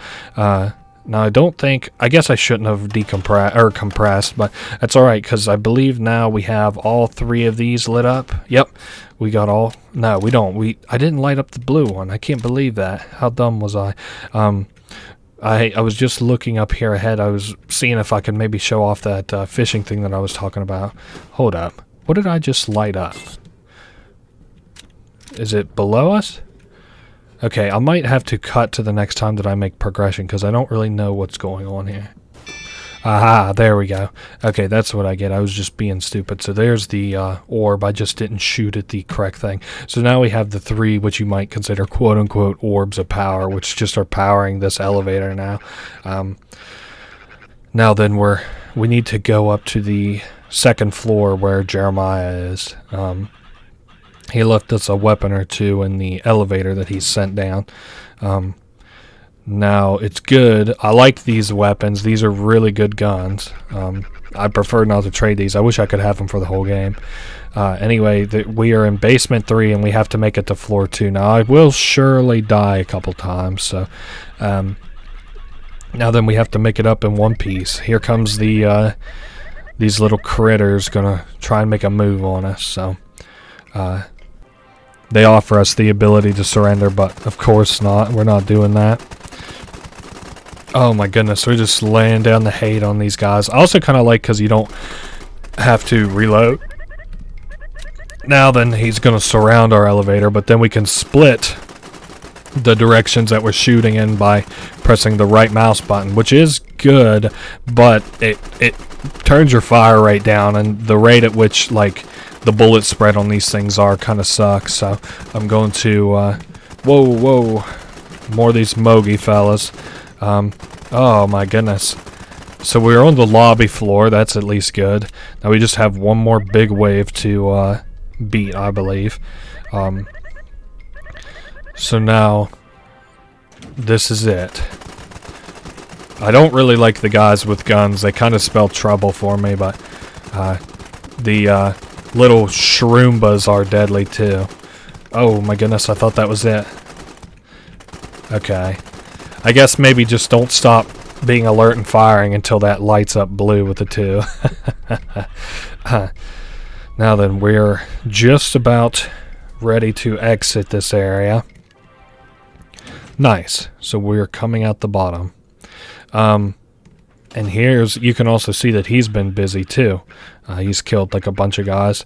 Now we have to go right, but I'm just interested to see what's left. Good God, he killed a lot of these guys. So Department of Non-Player Characters. So we're making it back similar to where we were before. Now we have to find the artifact, which is on the ground floor, which is kind of like, secondary objective, because now we have to do something else. Well, we have to make a detour to make a distraction. So now we have to get past this door, and Jeremiah is going to hack. You can see he has a little rabbit's foot, which kind of sucks, and he's going to go jam it into that door. NPC detention center. So now this is where all the bad boy NPCs are. We got Danny defense system. Basically what I want to do is get through these. So if you walk in front of these, it's just similar to how it was in Waste World, that if you walk in front of them, then you get hit and you quote-unquote die. So just want to... Oh, there's a sniper, but... Well, I guess... Yeah, whatever. I'm not going to take it, but you could if you really wanted to. So I'm going to move that to the right, to down... Is that? Yeah, and then we'll move that to down. There we go. We should be able to make it all the way down. And then we'll shoot it again and send it up. Oh, shit. Well, this isn't too bad, I suppose. Whoops. Ha ha ha. Danny killed me and he's laughing. It's funny, I usually get killed like that. At least once while I play this game. Now we hit that one, but that isn't really the one that I wanted to hit. Let's move it down. I'm sure you guys can see this guy in the bottom right that I'm actually aiming for. Let's move it. Let me get a... There we go. That was a good angle on it. Well, I guess I was meant to I was supposed to shoot that, but I was aiming at that. We are looking for a specific NPC here. So I somehow deftly managed to not get nailed again, thankfully. Let's move that and then shoot it again. Okay. So, what is next? Do we... maybe it would have been better for me to actually have gotten the sniper. I actually just shot something that sounded kind of important, so... what if I do... Hold up. Turn that around. There we go. That'll head us south some more. Now, I know I'll have to... Whoops. I wish I knew what the hell I was hitting down there. I should have did this right and just got the sniper rifle, but I was being too stingy. There we go. I think I somehow busted Danny. So, I think he has like these 4 power cores that you have to bust, but I somehow accidentally did it. Or no, you have to bust this one. Huh. Anyway, now Jeremiah's coming down to hack this door again. We ask what we can expect in here, and there's... Well, you'll see what's in this room. It's kind of interesting. Now we're headed down, busting locks. Let me in. So we've got King Verm here, the dragon. We have the alligator from the fighting game and the dummy. So, like bad NPCs basically. And they're saying all kinds of crazy shit. And then, hey, look at this. And here we've got Sado, who's been locked up. We can unlock these little locks, though, and free them. So, that is that. Then I guess we try and make a move to leave. Yes, we are supposed to run. These guys will be like, hey, could you please let us out or whatever? Oh. Now, Danny should wake up. Yeah, Danny's awake. But doesn't do us much good. Yeah, because as soon as we get nailed, which I knew was going to happen, then we get blackouted. But that's okay. I knew that was going to come. So anyway, we've basically been on a bunch of missions together. This trio here, now 2/3 of us are dead, which is sad. But this is like the discussion of how we met somebody and now we want to approach them to help us escape, this redundant lifestyle. Oh, hey, there's our buddy, the Weasel Kid. Now, oh yeah, somebody's coming up. We are like supposed to meet whoever the hell this guy is. Jeremiah, of course, he's got like his little, I don't want to call it a turban because I don't think it is, but his little hood thing on. It just kind of reminds me of the word turban. Now we basically have like an operation that we have to steal an important artifact. And with it, they can open a portal to, and he doesn't mention it, but it's a portal to the real world. So now then, we're still alive, but we are in the basement, I think. Hold up. Yeah, so our character thinks that they found the artifact. Now look at that. We got some scary eyes in the chest, and hey, look at that. There's the hex. But on the other side, we've got a spider that mimics our every move. Ooh, Sado the spider. So then we make a move to go grab it, and obviously know that we want it.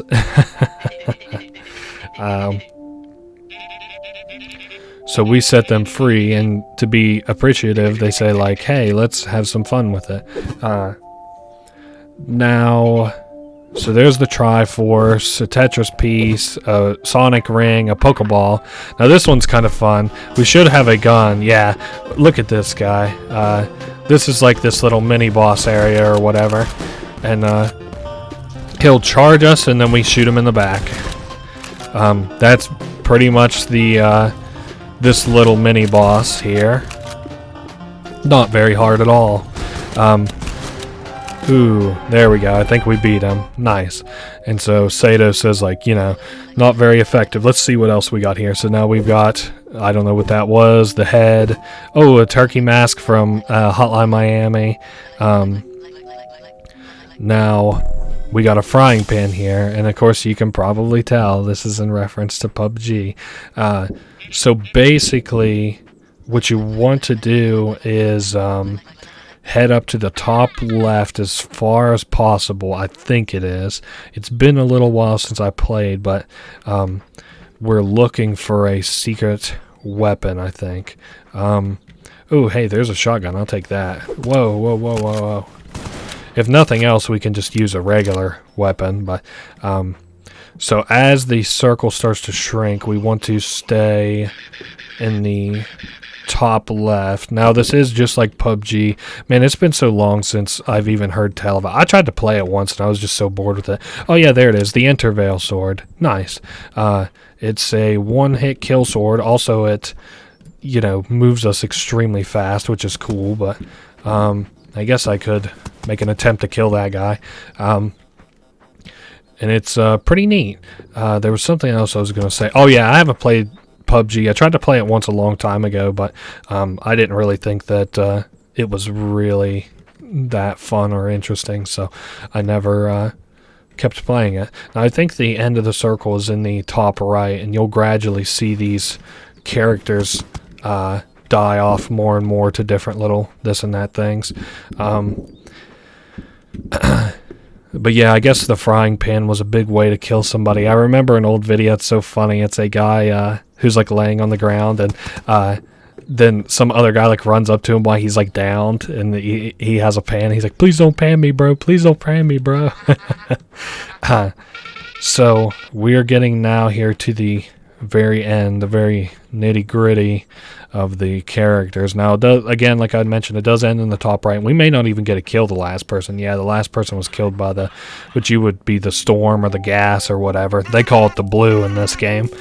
But we are the winner there, so I'm glad that I could show off that sword. I almost forgot that it was even there. So, ooh, a ring. I don't know what that was. That duck. And hey, look at that. There's a little mushroom. And they asked, like, hey, what would happen if I... Ooh, Chewy. Oh, my goodness. So, now we got a big boss that we got to fight. Not big as in hard or long, but big as in big. You can see the health bar at the bottom. Pretty nice. It's the red diamond, so that's cool. Whoops, I'm trying to aim it forward. We got to dodge these little black spiders. There we go. We're locked back into place at least, so we're a little bit over halfway there. Oh my goodness. Now, oh, more spiders. Yuck. Sato's such an interesting character. I'm interested to see them return in Mullen's later works. He's working on another game right now, which is going to be pretty good, hopefully. He did pretty good with the Hex and then Inscription. So, and there's the Hex, and we are on our way out of here now. We just beat Sato. Now look, you can see here near the top of the screen, I think. It won't be very big. I can't remember. Oh, to the left, there's the spider. And that is Sato coming back. So, hey, that's kind of interesting. Now then, he's got an escape pod, and we are also escaping, so we are headed for an exit now. I forget. Yeah, there's no button to crouch. I guess we'll just do it naturally here in a minute. I knew that we had to crouch, but we've got this big GameWorks triangle and somebody with an ugly ass face on the other side. And then there's Irvin who's talking to him. And he's basically saying, like, yeah, they got the artifact. It's the hex. They stole it and stuff. So, it's not good. Now then, that should be the very, very end of this segment, if I'm not mistaken. Irvin, basically, what he was doing at the beginning of this that we had saw right here was coming to retrieve the hex. So, and we just shot him. So, now then the old man says, there it is. That's the murder. You just saw it. So, Lazarus killed Irving at the bar with an assault rifle. Fun little clue call back there. And he says, what a neat ending to the story. Are you satisfied? Now, if you hit yes, it throws you the credits, and there's no special ending. But if you hit no, we continue on. So he has to make sure that you're, involved in the story. It's a storytelling device that they're using here, and you'll kind of understand sort of why here before too long. Now, our sixth guest, who is this man? His name is just Y-O-U. Now, we can't actually say anything. Again, we can't talk or anything like that. But we can hear. And now what he's going to tell us is that we have to go to his personal cabin. It's a quaint little thing just outside of here. Now, me and him, meaning me and the sixth character, it's so weird to say because you're basically both of them have to travel out to the cabin. But what I want to do first is, whoops, come on, I surely had money. Well, I guess I don't have enough cash. That sucks. Whoops. I thought that I had enough money for that. Maybe we'll get there's our money. Maybe it just transfers between characters is what that pile of money is. Let me try it on this thing again. P4. I'm 25 cents short. Let me go get 25 cents from outside. I'm sure there's some green out here. Whoops. I keep hitting the wrong button. So now, I forget if there's anything to see to the left. Oh, yep, what do you know? There's a quarter. And I'm also going to see about, there should be oh yeah, there's my headlamp. I'm going to take the headlamp with me so I can show you something else too. It's not really all that interesting or important, but, so now we open this door, and we've got a little teleporter in here. It's got things like the hexes, and it's got a switch, and a place for a little battery, and a radio. So Lionel created a Goonda and taught it to behave, and he shut off the power while GameWorks was trying to save. So interesting. So whenever we get a battery, that'll be the last secret that I really have to show in here. I know there was the vending machine downstairs, but there's not nearly enough money that I can get in the rest of this act that would allow me to buy that vending machine, because I think it was like $5, so that would be something like 20 coins. Now we've got the washroom here, and there's some coins on the stall, which you really wouldn't have been able to see if not for this headlamp. So that is all I wanted to show with the headlamp. Now we head into this guy's thing, and look, there's a little award there. I'll just put it down. Whoops. Okay. So now, as we flip those, it's kind of a little bit convoluted, but this switch is an on-off switch for power. You can also move these batteries. Ooh, that opens up more batteries for us, so that's good. I'm just going to put these in these little battery slots. And once we have this puzzle all done, but the very last part, I will... oops, that goes there. And then we'll move this one to... Oh, okay, there's the computer. Now, one of these, I think... Whoops!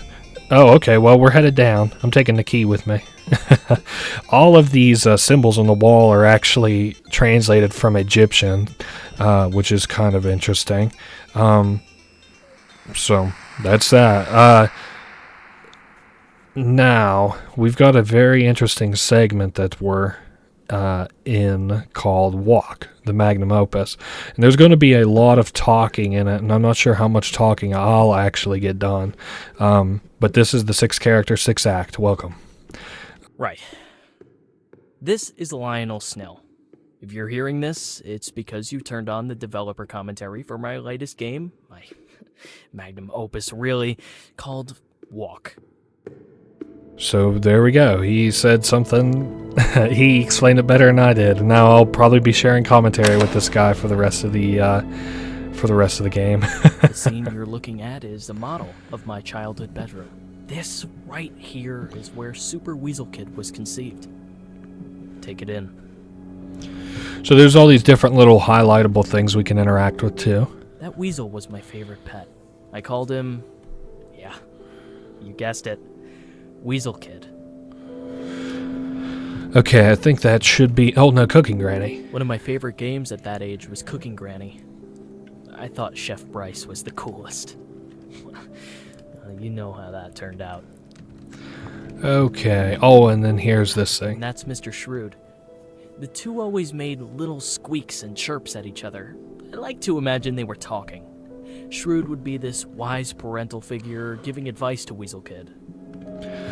Okay, so now we've got the computer. My original plan for Walk was to have it be an almost non-interactive experience. Just allow the player to explore and contemplate.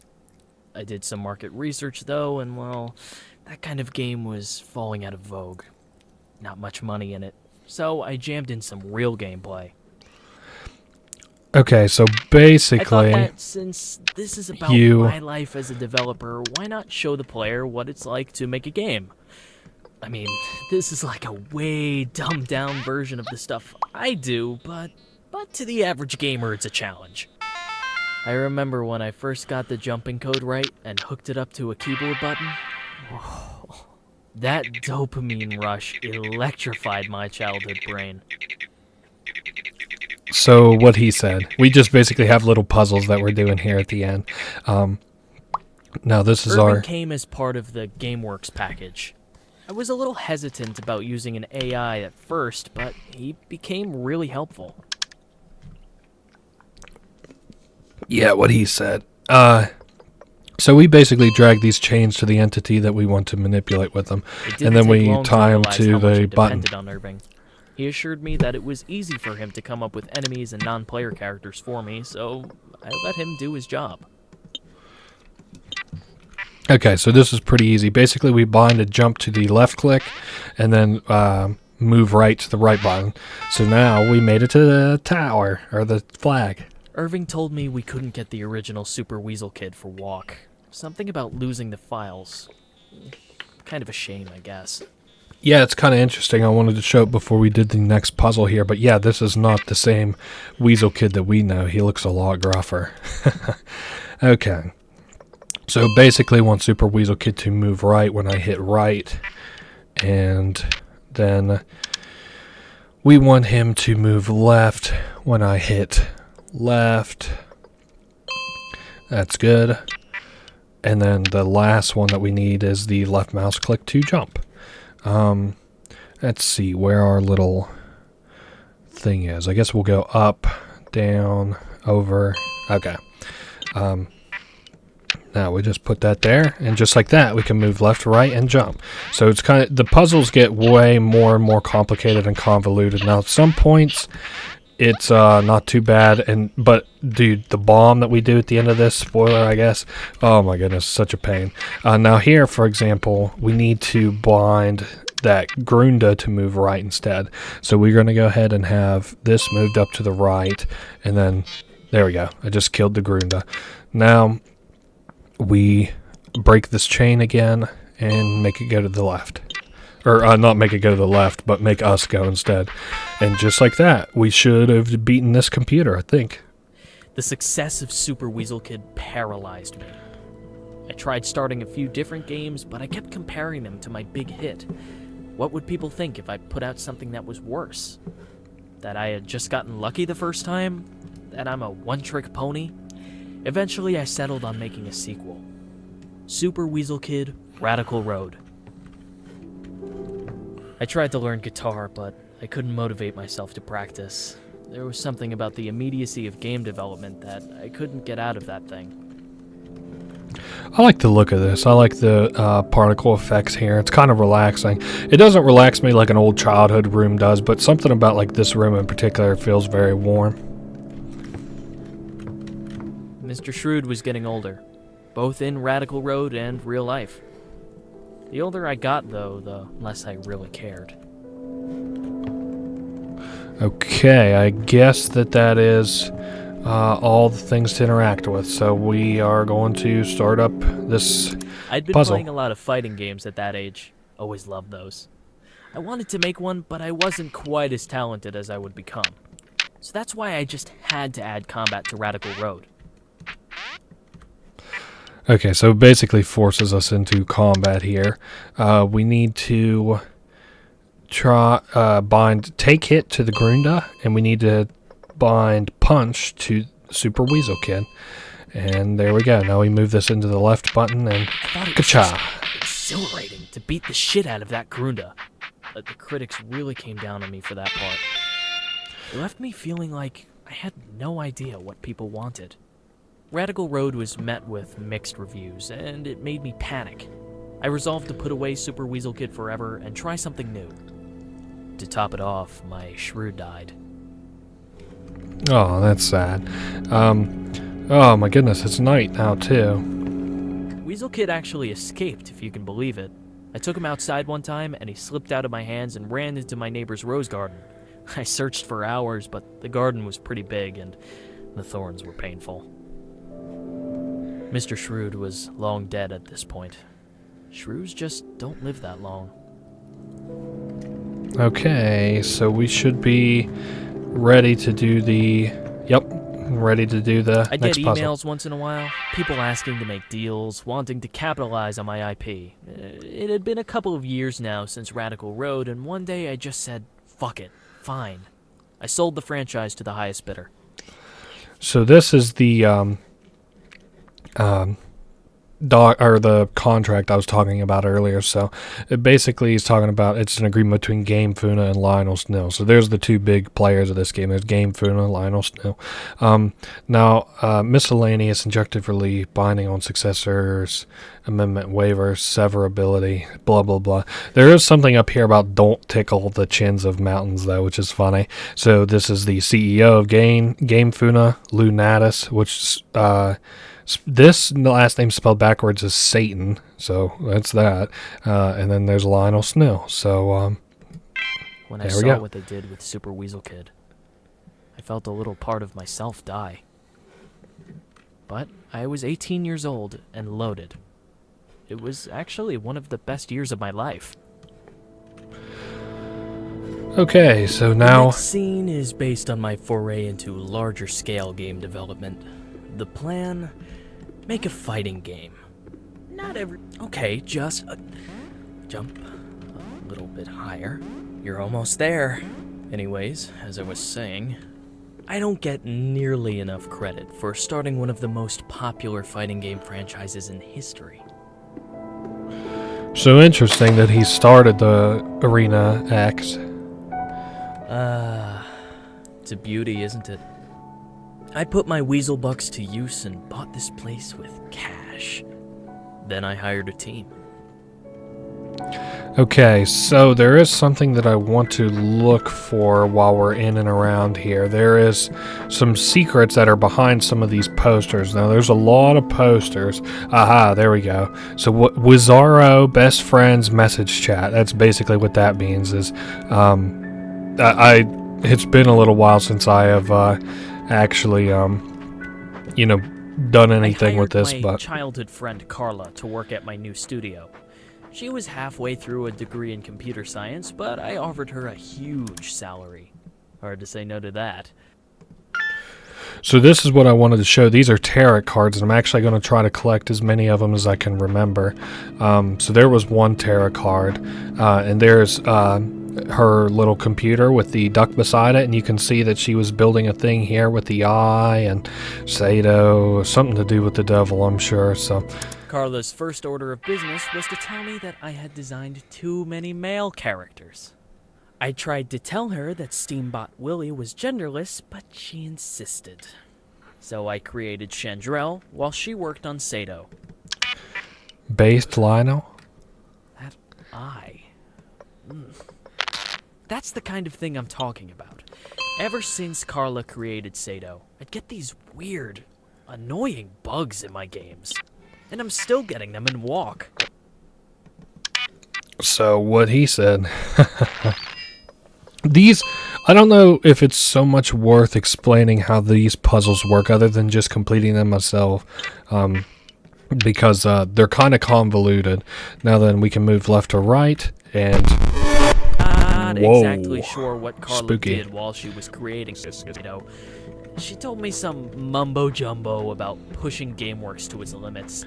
That character was eerie, to say the least. So that is that. Very creepy stuff going on, let me tell you. Now then, we have Combat Arena X. I bought the rights for my favorite game character. That is, my favorite character I hadn't made myself. Integrating Bryce into Combat Arena was harder than I thought. I had a lot of help from Irving. And then on the back here, yeah, down and B. That's the button that you press as Bryce to do like a weird attack Look off screen. at that door. That's exactly what it looked like in real life. Solid teak, hand-carved, gold nameplate. I was hiring people who were twice my age. I had to make sure they understood who was in charge. Yeah, so Lionel's kind of a dickhead. And you can see there's like the Gator and Chandrell. And Making Combat Arena gave me my first glimpse into to be frank, the stupidity and immaturity of gamers. Every damn day, we got complaints about how this or that character was overpowered, underpowered, too boring. Ugh, I never wanted to work on a fighting game again. okay, so we have to take a hit, I think, at least. Oh no, he's gonna let us build up our powers or whatever. So anyway, basically, we crank strike all the way up to the max, and then we drag it over, and now we have an attack at 5, or I think that deals 5 damage. So now we let it run. It takes 3 seconds to count down before we can hit. Oh yeah, it deals a lot of damage. So now then we should get a complaint. Yeah, he is overpowered. So now if we click on this and we need to crank it back, let's crank it back by 2. I think he has to lose is the bellwether for whether or not you're doing this part right. Oh man, that was a close fight. Okay, yeah, we still have to make him less powerful, so we'll crank it back to 2. Basically, we have to win easily, and then lose, and then beat him just barely, or to lose just barely. So, pretty simple, but basically, did we still just win? Even you gotta be kidding me. That's kind of embarrassing. Well, no way in the world we should win now. So yeah, we just beat him a little bit, and there we go. So now then, he's too underpowered, and we have to make him better. And we also have to give him a new ability. So let's move that there, and move that there, and then that should allow us to make Steamboat Willie be able to block. So we'll put him there, and I'm going to crank up Willie's power because now I don't think it matters what you set his power to. I don't think you'll get any more complaints about him being overpowered. I have to admit, though, coding the punches and kicks was everything I had hoped it would be. I'd sit in my office for hours just watching these characters go to town on each other. Sometimes they'd look like they could actually feel it.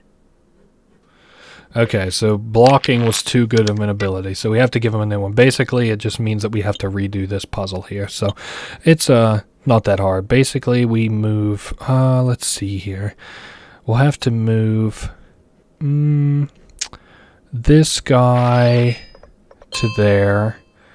Man, this is going to be embarrassing if I'm not even able to do this. I can't move that past there. So what if I move... Aha, I got a plan. So we move this over to here. No, let's pop that. What if... Okay, now I can't choke on this puzzle. It's way too early to choke. Oh yeah, because I can have these guys snap onto each other. I forgot about that. So now then, instead we move this to the very end. Now we got a new power, which is just cussing. Oh, hell yeah. So funny. Oh, nice, we lost. Oh, now they say Steamboat Willie is too boring, so we have to give him an ultimate move. So now here comes one of the big puzzles. So if I move that down there, that gets rid of those two. Good. But what about... move this over there, that down, then move the ultimate to the middle slot. Aha. So now we've got an ultimate ready. Irvin's gonna... he ain't gonna like this. So now then... Oh, we're charging up our ultimate. Aw, fuck. Irvin banned him. He's too powerful. I like Steamboat Willie. He makes an appearance in a lot of Dan's games. God, it was such a relief to ship that game. I hated it by the end. But since my fingers had touched it, it turned to gold. I still had my contract with Game Funa, so I sold the franchise for another boatload of cash. Okay, so now I think we're supposed to leave, but if you come back to the computer, you get another tarot card. So that's cool. Sato the error, basically. So we are done in this room. Now that my studio was bigger, richer, unstoppable, it was time to take on something huge. An epic fantasy adventure that only a studio like mine could accomplish. This is when I made Secrets of Legendaria. Okay, so there should be another computer here. I forget... Aha, it's the only one that's turned around the other way. That's which one it is. Now here is where we can plug in our tarot cards. So here's one tarot card. So she's talking about how she's the oracle. Lionel gives petty wisdom, but she's got real wisdom for me, which is she's hidden other cards around here. So we've got the Faceless in the air still yet. So the Faceless is the playable character that we're playing as right now. I don't really think he has anything interesting. We just basically walk through the life of Lionel, but we're not him. So that is that. Now we got the air. This might be something insightful. Now... she causes errors, but her creation was intentional, of course, because she hated Lionel so much. So, that is interesting that Carla hated Lionel as early as Combat Arena X. All she does is make chaos, so she just kind of makes things like a bug maker. Ooh. I had been pushing the team really hard to finish the game, but see? I rewarded them sometimes. Okay, that's that. Now I think... Oh. Carla and I were no longer friends. Actually, that might be putting it lightly. We hated each other. Her ego was just too big to stand in the shadow of my greatness. To be clear, I fucking hate both of these characters. There was a heated debate about which character should be the star of Secrets of Legendaria. In the end, Carla won over the studio, so we went with Chandrell. Yeah, who cares what I think, right? I put everything I love into the that game. subtitles. I hired the best programmers, the best designers. I burned through my fortune fast. But this game was going to be epic, goddammit. I paid the biggest gaming streamer to play it live, with hundreds of thousands watching. So this is pretty simple. Basically, coding Legends of or Secrets of Legendaria. So he's going to give us some stuff that we can use to code here. Now we've got switches that we can use too. So yeah, you like that switch mechanic? Pretty cool, huh? Still got it. Aha, there's Rebecca. So basically, Rebecca's like, yeah, I'm done with this shit. Send me back. I'm done. I don't want to be in this game. Fuck you. And but no response. So we are just going through the motions now. We're going to have to fight this slime, but we have to get through this little gate first. Yep. Okay. Open. Go ahead and hit the switch. Now we move that over to there and then hit the switch again. Aha. And then we code it to open the fence. And just like that, ta-da!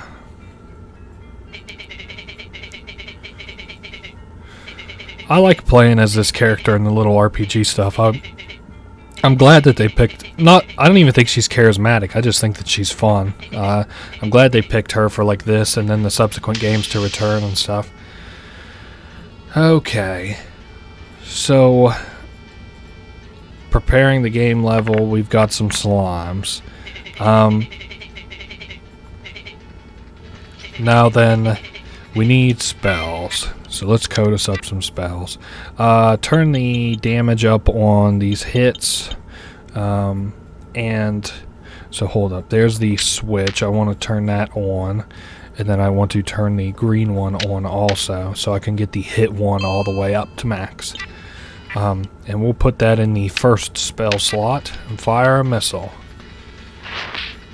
But as you can probably do the math in your head, we're not going to be able to kill this character before we run out of mana. So we'll have to unlock another new ability. So we got to get more mana. Now then, let's take a look here. We want mana. Let's go ahead and flip the green switch. Now, do I need to flip the yellow switch? Yes, I sure do. So go over, flip the yellow switch, then connect these two bad boys. Move the blue. Wait. I need to move another green switch. That's right.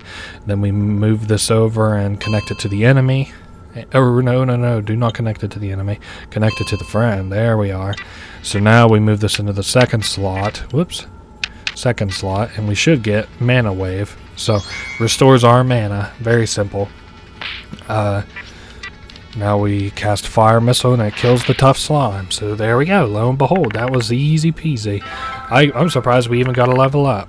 We're now level 2. The stream had been going alright with the odd hitch or two, but things took a terrible turn for the worst right near the end. It was chaos.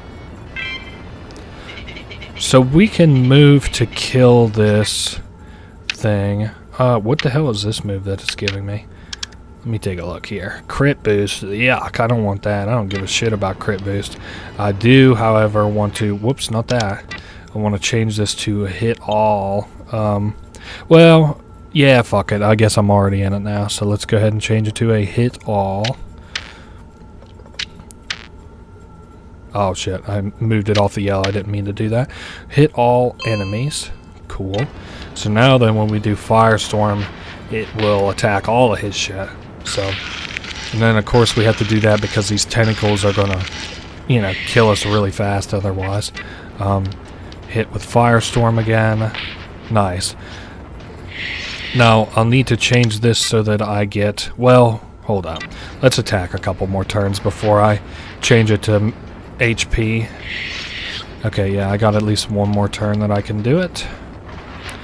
We attack, and then they're going to attack us. Nice. Now we can change this to HP. Go ahead and bind HP to us. Can I even crank the HP up? Oh, there we go. Basically just making yourself overpowered. Do I need mana? Ooh. Okay, hold up then. I kind of goofed up a little bit. Let's give myself some mana. I'm glad I gave myself a little bit of time. I didn't give myself very much, but... So we cast Mana Wave on us. Spawn of Valamir attacks again. Oh, just in case you weren't aware, you also don't have to win this encounter. You can also lose this one and still progress. But we're going to win it because that's just the way it is. So we'll go ahead and double heal up, I guess. Yeah, no reason not to because... even if I did 2 attacks, it wouldn't be enough to kill Spawn of Valamir. So go ahead and hit him with the Firestorm, and then I'll have to bind this to get us more mana. And then on the bright side, this is the last time we should have to see this menu for a minute. Now we just attack out on him, and he should be dead. Hit with Firestorm twice and Spawn of Valamir. So in my canon anyway, Rebecca was able to hold her own against Valamir, which is funny. So there he goes, but unfortunately there's a lot, more baddies, so... Secrets of Legendaria bombed. Carla had left bugs in there intentionally to sabotage me. It must have been that, because everything went wrong. And everyone saw it live. The game had no hope of recouping costs, so I took funds from the severance packages and ran. I couldn't even afford my apartment anymore. I moved south to find some cheaper real estate. Living in the desert was a miserable experience. I blasted the AC all day, but I was somehow always sweating. I started working on Wasteworld here. It was supposed to be my great comeback. Okay, so, yeah, we can't get up yet. We'll have to code I this. would wake up, sit in front of my computer, and just stare at the screen with my hands beside the keyboard. After about an hour of that, I'd blow off the rest of the day playing some online game. Sure, I'd sometimes accomplish something, but then I'd reward myself with some social media time and would wind up reading articles about myself. They weren't kind to me. I never finished. I'm pretty sure half of those levels were unbeatable, but I just didn't care anymore. So that's that. Lionel went to the desert, so to escape all the bad things that he did to people. Now, I guess there's nothing behind those posters, but there is something that you can see. What the hell is this thing? Ooh, sea ship. Oh yeah, these are for the cheats I was telling you about. So basically during Rust's level, if you hold C plus shift and then after that hit either M turns down mines, K's kills, and F for friends also copies your character. So that's interesting. And there's Sarsaparilla. That was the other thing that I wanted to show. So oof, the heat of that godforsaken place. Most days it kept me inside. So we basically just have to make it to the end here. We are being chased, I think, by raiders. So this is kind of not too interesting a part. But now we've made it out to here, and we go to the computer. Somehow, the more I needed to finish that game, the more I avoided doing it. My parents would call every once in a while to ask how it was going, but I'd just lie. So this is where puzzles start getting more complicated and a little harder. We basically want to hit all of these switches. Hold up, we go that, there. Aha! So now we can hit, wait a sec, how did I just royally fuck myself? We go up. Did I just fucking break this puzzle?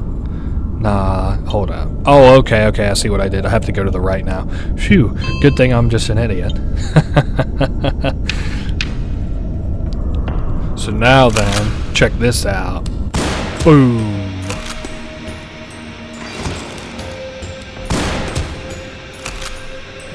Oh my goodness, this music's so loud. The final straw was those idiotic modders. They took my half-finished game and made a goddamn mockery of it. Aliens in a post-apocalyptic Wild West. It made no sense. If I couldn't finish the game myself, I sure as hell wasn't going to let them do it for me.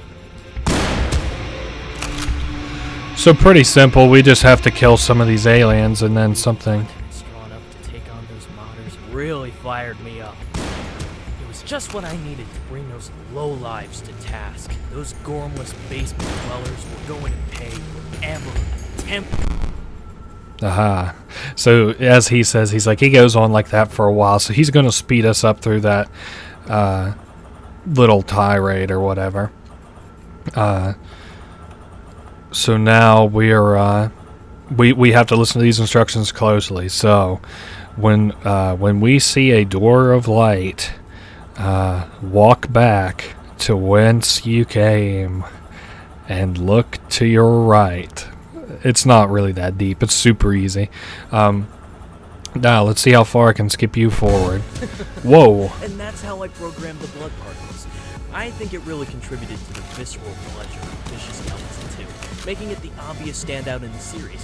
My only gripe with the game was the designs of the main characters. Too old. Everyone wanted the same boring Space Marines from Vicious Galaxy. Alrighty, well, you heard what the boss said. We just have to get through this segment. There was some sort of breach within GameWorks. A lot. I had to create a new squad of player characters from scratch after that. Irving got after that breach. He told me that I might be in danger. Danger from what?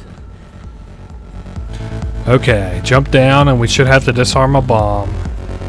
Or arm a bomb. So here comes the hardest puzzle. The player has to use everything they've learned to solve the ultimate puzzle and arm the bomb. Go on, you can do it. Okay, the first segment's pretty easy. We'll just plug that in. Okay, second segment's a little harder, but we should still be able to do it. I'm going up. No, wait, I fucked that up already. We go to the left. Aha, there we go. Now we can move the arm the bomb all the way up. So there's two. Now, I preface this so much because the third one is a fucking bear. Probably looks daunting. Switches, those creepy eye things, and a splitter all in one puzzle. But it's the last one, I promise. Well, pretty much like he said, it's going to be hard AF, but it's the last one. So now then, we've done that. Now we have to go, should have to go here. And now we are locked in on the right. So now to the left, what's the plan? We move the arm the bomb. This is literally probably the fastest I've ever. Well, no, actually, we have to, because we have to flip these switches again, don't we?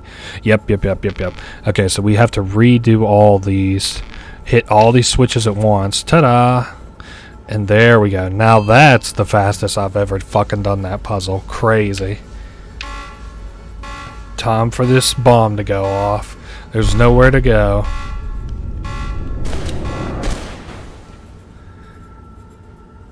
You know, I had to lower the difficulty of that puzzle like 10 times before the average player could solve it. But great job, you figured it out. You win. Yeah, my thoughts have always been like, I wish you had made it even easier because I suck at video that brings games. us to the present. Well, I should say, the near future. The other indie games coming out right now are crap, so Walk is a shoo-in for Game of the Year. This scene is a little glimpse into what's to come. So there you go, there's our game award. The end. Thanks for playing, I guess. At this point, you just have to walk toward the white door frame and the credits roll. And, hey, I'm glad you turned on the developer commentary.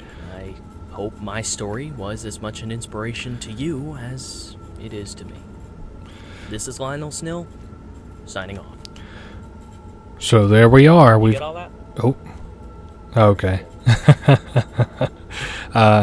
So there's the door of light, but if we follow the instructions, basically you can walk through this door and get the credits, which is what I was calling ending 1 earlier, but that's so dumb, so we're going to do this the right way. We basically go back. Oops, yeah, sorry, I reacted there. Then we go through that, and there's a series of lights.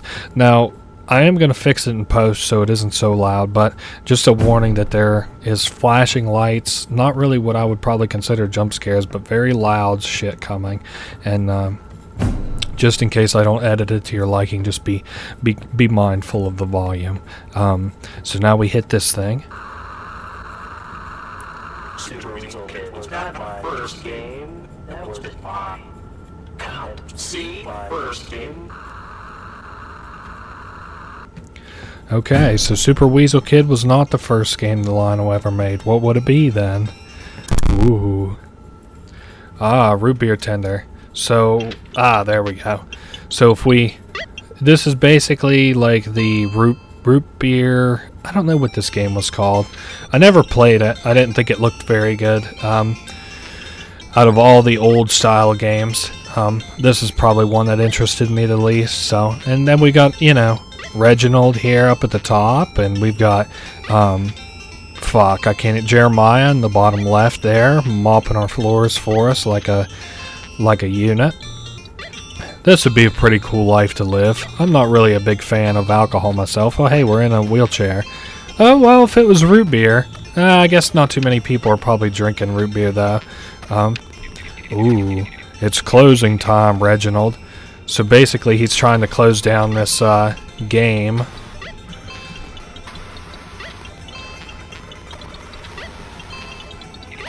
Oh my goodness, sorry. I'm just trying my best to keep up with the customers. So many of them. And Irvin wants to do nothing but see me fail, bro. So now he keeps saying that Lionel's getting older and he's less and less interested in Reginald, so it's time for him to go. I think this is probably the highest score I've ever gotten. Oh no, I missed one. So he's like, you must be mistaken, Lionel loves root beer. And then Lionel, he says that Lionel wants this, which is Irvin just, you know, basically threatening to kill Reginald, and he breaks his legs, so he's not, you know, limber enough, fast enough to serve root beer anymore. And then all that stuck with Root Beer Reggie in his mind was the fact that he had said that Lionel wants this. So, of course, because miscommunication and Irvin being a dickhead, all kind of came together and made it so that Reginald has this grand scheme against the player character.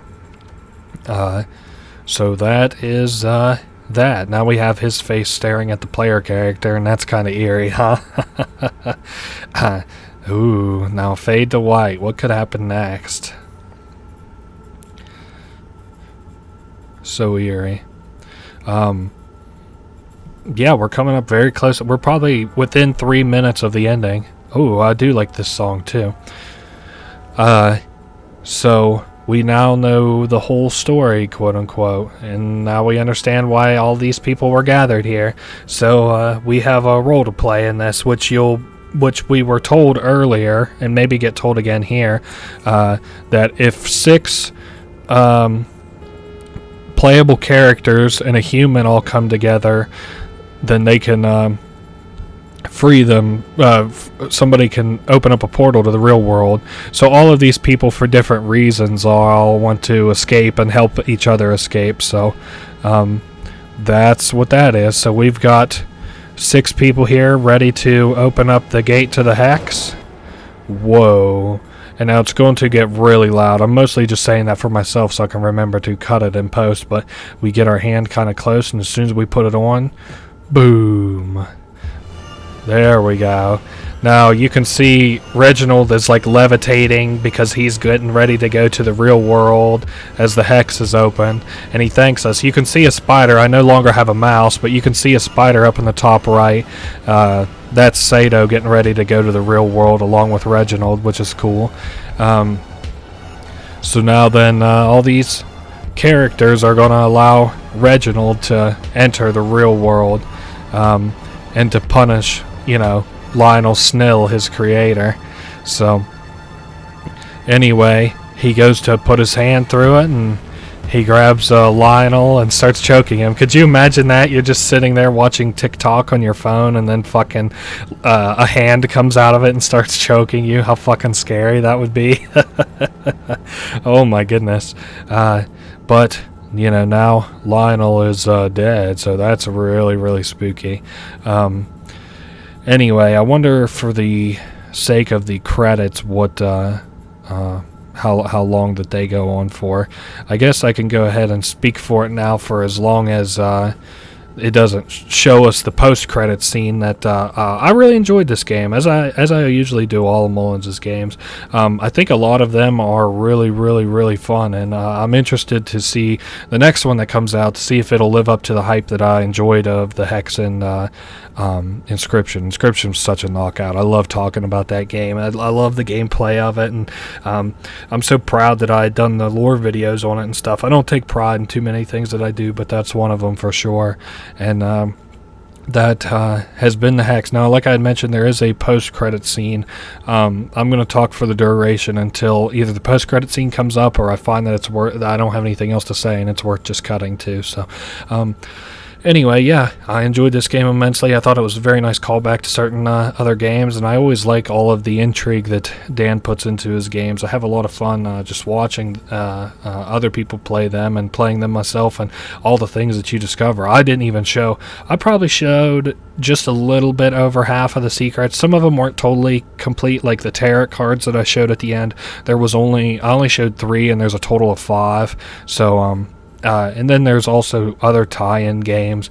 You can look up Beneath the Deep, and that's another game that kind of ties into this, that's made by Carla in Universe or whatever. And but anyway, I don't think we'll ever see me play Pony Island. That's not a 100% declaration of me not playing Pony Island. I just am not very interested in that as far as gameplay is concerned. I played it years ago. It's basically the puzzle part of this game, which is like the part that I enjoyed the least bit. That's what the whole entire game is about, and that's pretty much the